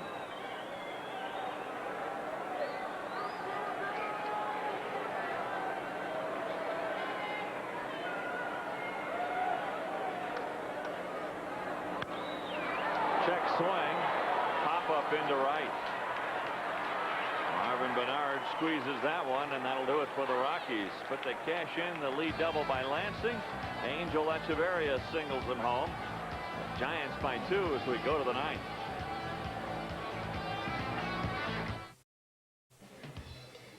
Rockies baseball is brought to you by Chrysler, Dodge, and Jeep Eagle, the official vehicles of the Rockies. By Coca-Cola Classic, always a hit, always Coca-Cola. And by the Rocky Mountain News, if you live here, you get it. A couple of changes for the Rockies as they're strolling along Madeline Avenue here at Coors Field. Dave Veers coming out of the bullpen to pitch in the 9th, and he'll be throwing to Mr. Strickmatter. The Rockies will be down by 2, and they come in here to pitch the top half of the 8th. Strickmatter will head to the mound now to talk to Dave Veers to make sure they've got all the signals where they want them. Anybody happens to get on base, especially with runner at second base, to know what signals or source of signals they would use at that span. As a young catcher, you're catching a veteran player. Just sit back and relax and call, and if he shakes, go with the pitch he wants to do it. Dave Veers, you got 3 to pick from: the fastball, the slider, and the split. See if he can get through the inning without giving up any runs. Giants by 2. Javier, Bernard, and Aurelia, the batters for the Giants in the ninth.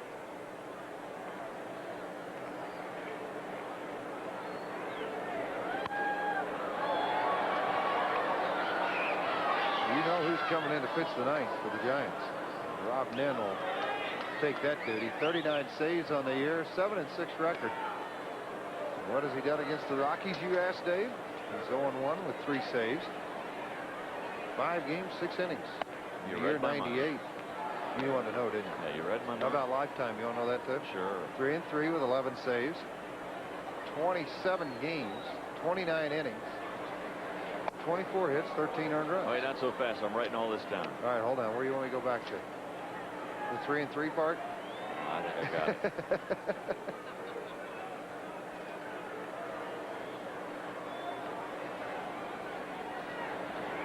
Too high, 2-1 to Javier. So the Mets and the Cubs lose. The Giants winning by 2. Could be a 3-way tie for the wild card in the National League after tonight. Texas has wrapped up the American League West, so they're done in the junior circuit as far as the playoff picture is concerned. New York, I think you're right about New York taking on Texas, although Texas and Cleveland just 2 games apart as far as their win total is concerned, but I think that's the way it's going to go, and then Cleveland and Boston in the first round. Texas losing big tonight, 15-4 in the ninth. They just want to get it over with and get in the clubhouse and celebrate. These guys, you know, they still have a lot of work to do.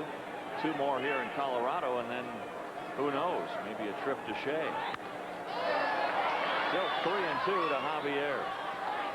Javier with a single in the 7th inning that ignited a 2-out rally. Javier scoring a run, and the Giants got another in the 8th inning. And they lead by those 2 runs.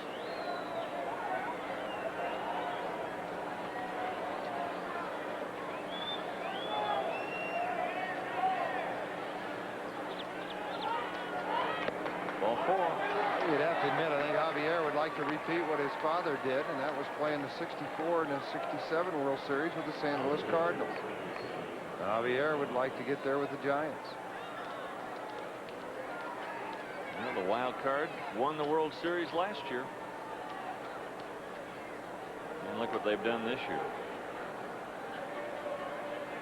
Florida just sold the farm this year. Florida's game tonight postponed by rain, and with Philadelphia, it won't be made up.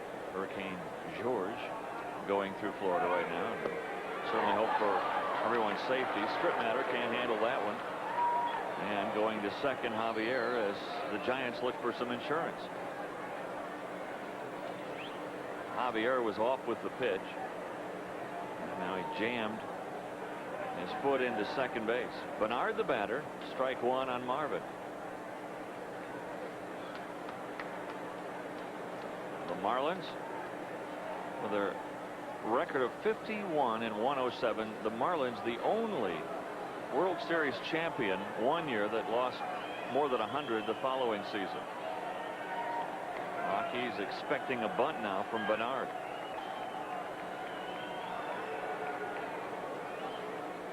Try to add to the run total any time that you can with nobody out.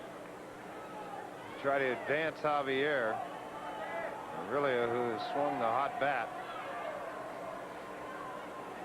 4 base hits and a sacrifice on the night. He stands in the on-deck circle. It'll be up to Bernard to advance him over. Nobody out, 8-6. Giants on top of the Rockies. Oh, another timeout. All right, well, if you guys are going to talk, then I'm going to go talk. So that's the way it's going to be. Wait a minute. Let somebody throw the flag for delay of game, right? Flagrant delay of game. That's a 10-yard penalty. At least. Send him back to first. Ought to be a rule. If you delay the game too long, you got to send the guy back to the That ain't going to happen. Ought to be, would it be, could be. Ain't going to happen.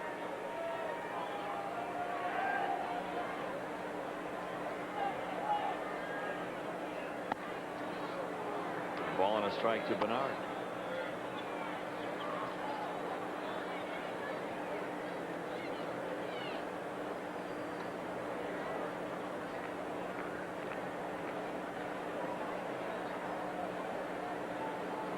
Davis, the third base coach.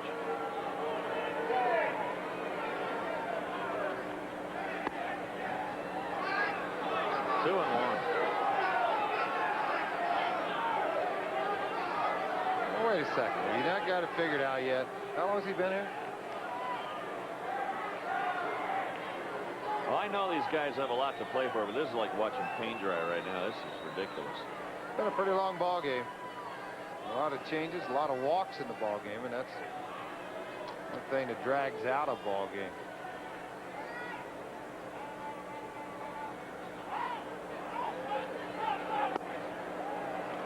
Three and one.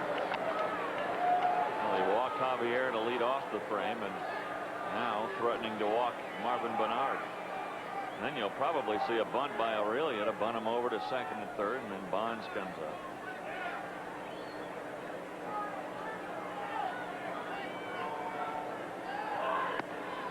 And that's a walk. A lot of walks in the game, especially with Frank Pulley behind the plate. Well, at one point there had been 10 total walks. Frank Funk, the pitching coach for the Rockies. It bothers him as much as anybody when you guys start walking people. Well, it's a final in Seattle, so this now is the last game being played in baseball. Seattle 15-4 over Texas. Junior hit his 56th in that game. But Texas doesn't really care because Anaheim lost tonight and the Rangers have wrapped up the West.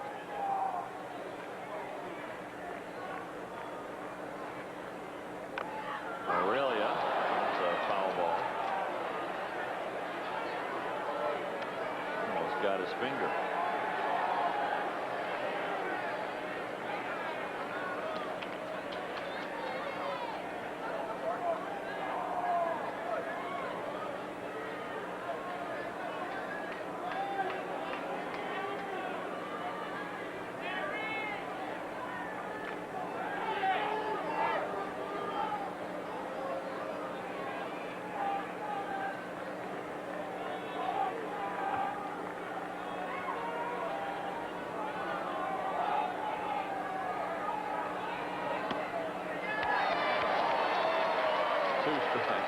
On Aurelia.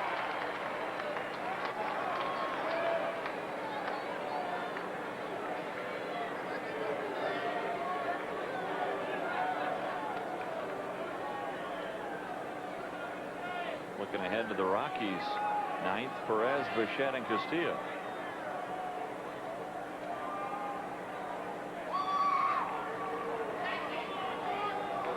Here comes the two-strike pitch. He waves at it. A strikeout for Beers. Well, he just reared back and let her go. Good old country fastball. Flew right by Rich Aurelia. And then you look at it again from the U.S. West on the outside half. He swings at it anyway, upset with himself. Now Barry Bonds with runners first and second and one out. His club up by 2. Dave Beers on the mound. One out. Ground ball second to short to first. The inning over. Okay. If he swings at it. Two. Huh? You called the trips 2 single. Let's see how good you are. All right. All right. If he doesn't hit into a double play, I'm leaving. That's it. Oh, wait a second. That guy, go put the camera up.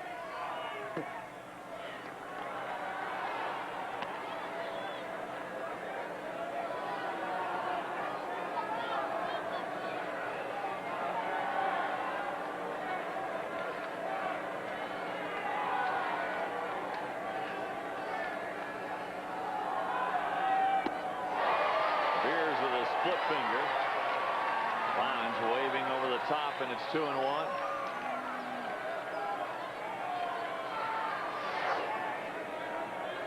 Oh, take a look at that good split you just looked at. Right there looks like a fastball about halfway to home plate, then it just dives out of the strike zone.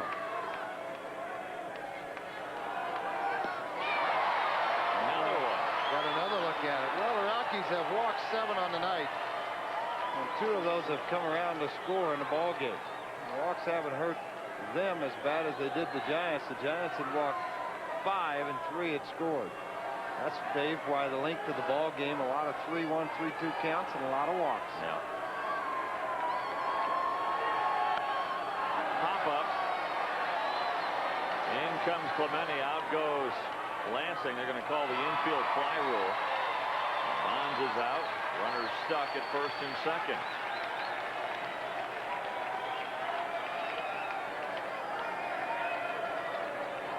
Bond's not happy. He was trying to punch a big hole in this game, but Veers trying to wiggle off the hook. 2 splits in a row out of the strike zone. There's strike 1. Come back with another split. Same spot. Same song. Strike 2. And a good heater inside. Barry can't turn on it. Pops it up the laser for the second out of the inning. Barry probably thinking, man, I had my pitch, a high fastball on the inside edge, but he popped it up. So Javier stuck at second, Bernard at first, and Jeff Kent the batter. Kent with 2 singles and 3 walks.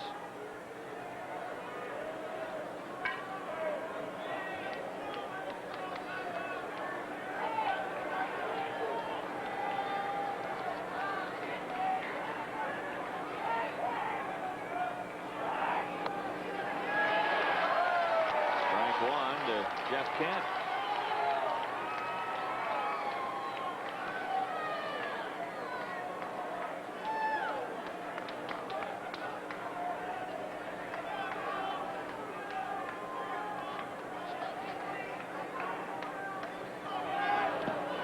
He went around on another split finger. 2 strikes. Well, even Pulley does that little punch. You like that punch out right upside your head? Yeah. Boom. Gotcha. When he calls strike 2, that's the best, because he kind of jumps and punches with both and does the splits, and he gets all excited when he rings you up. You got to look at it now. A little uppercut, huh? A little nice little spot to your jaw. 2 strikes on Kent.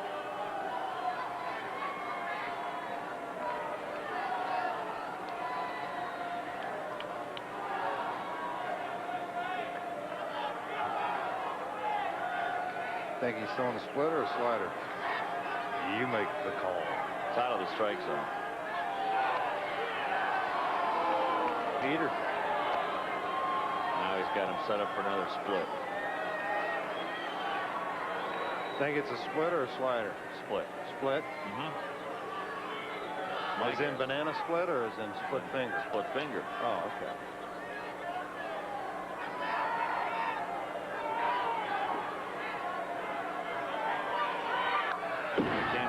Fastball. Pretty good one on the night. 94 miles an hour on that fastball. The one previous 94 too. And remember, he threw the ball right by Aurelia to strike him out. That was the first out of the inning. I think he's coming with the splitter.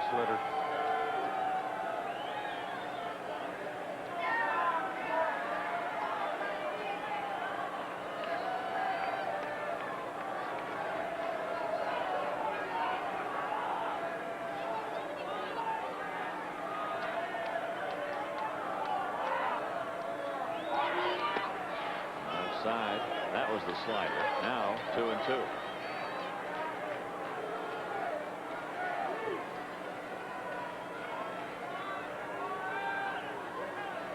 Trips 2, George. Wrong team. All right, make it out. Swing at it right here. Let's go. What are you going to throw, Dave? Split. You don't want to go to 3 and 2. Heater. I don't think he can hit a split. Well, he hadn't had an opportunity after he got the one by for a strike called on a check. He hadn't gone back through it again. Well.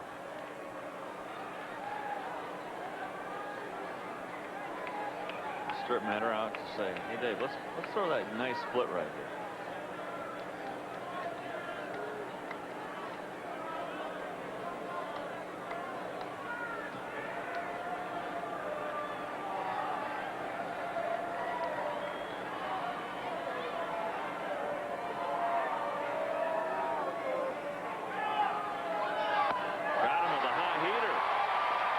Strikes out. So the 2 walks to lead off the ninth don't hurt Dave Veers. The Rockies hang in there. Perez will be leading off, followed by Bichette and Castilla. The Rockies need 2 to tie it and 3 to win.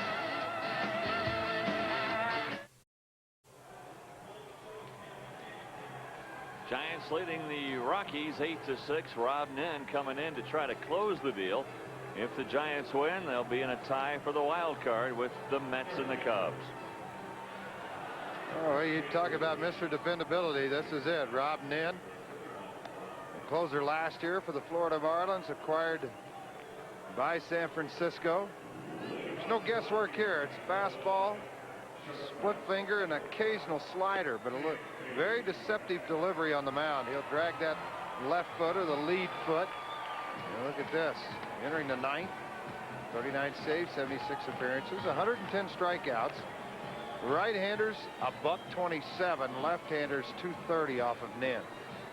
Well, the Giants 71-3 this year when they have the lead after 8 innings. Now, Rob Nen to face Nefi Perez, who has 2 hits and 4 at-bats tonight.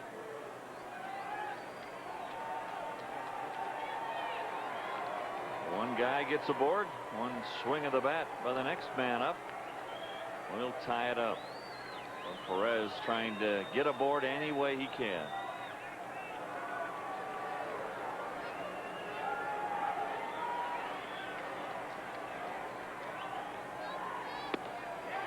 And starts him with a strike. Flat fastball in there at 97.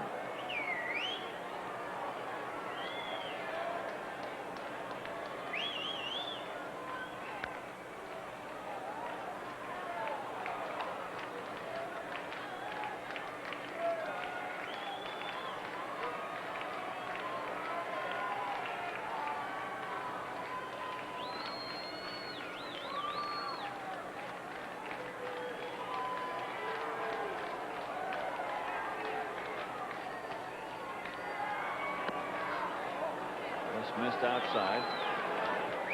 Atlanta beat the Mets 6-5. Houston over the Cubs 6-2.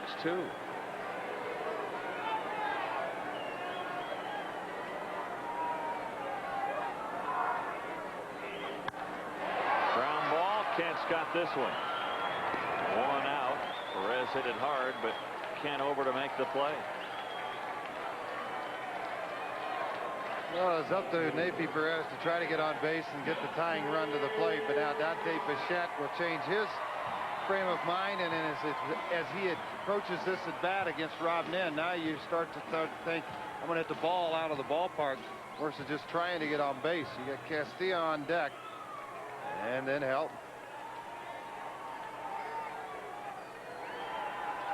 Bichette an RBI single in the 5th inning. That's when the Rockies did most of their damage. A hot shot.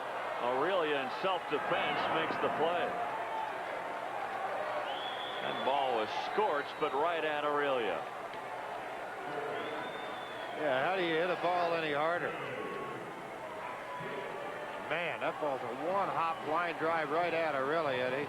Able to get it back together and get the chance to get Bichette at first base. You see J.T. Snow look back.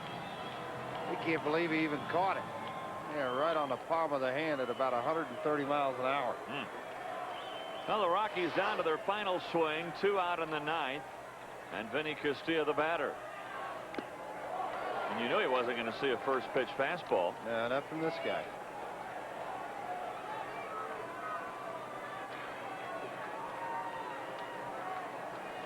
He's had a good time against Nen. Pokes it into center field. Javier is there. The Giants have tied for the lead in the wild card. So the Giants, with their 5th straight win, have caught both the Cubs and the Mets. Yeah, now it's all tied up, and now we'll find out who can play a little bit with a lot of pressure upon you. The Giants with a lot of veteran players, the Cubs with veteran players. It'll be interesting to see what happens down the rest of the way. Well, they're happy in San Francisco. Joe Carter, a part of the win. Nen makes quick work of the Rockies in the 9th inning as he gets them in order. We'll be back and tell you who our Coors Light player of the game is and wrap it up from Coors Field in just a moment. Well, the Giants win this one despite the Rockies taking a 5-3 lead in the 5th. The Giants got 3 in the 6th, single runs in the 7th and 8th, and they win it 8-6. The Coors Light player of the game is Rich Aurelia, 4 for 5 on the night.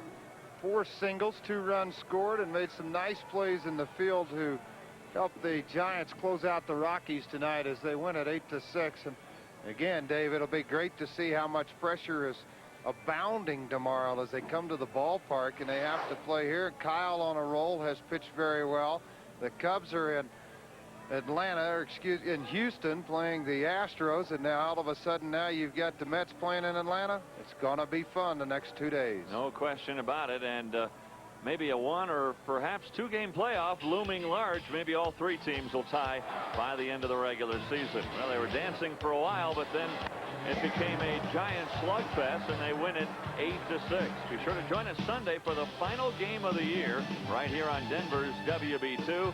Barry Bonds and the Giants against the Rockies in the season finale. Until then, for George Frazier, Dave Armstrong saying so long from Coors Field.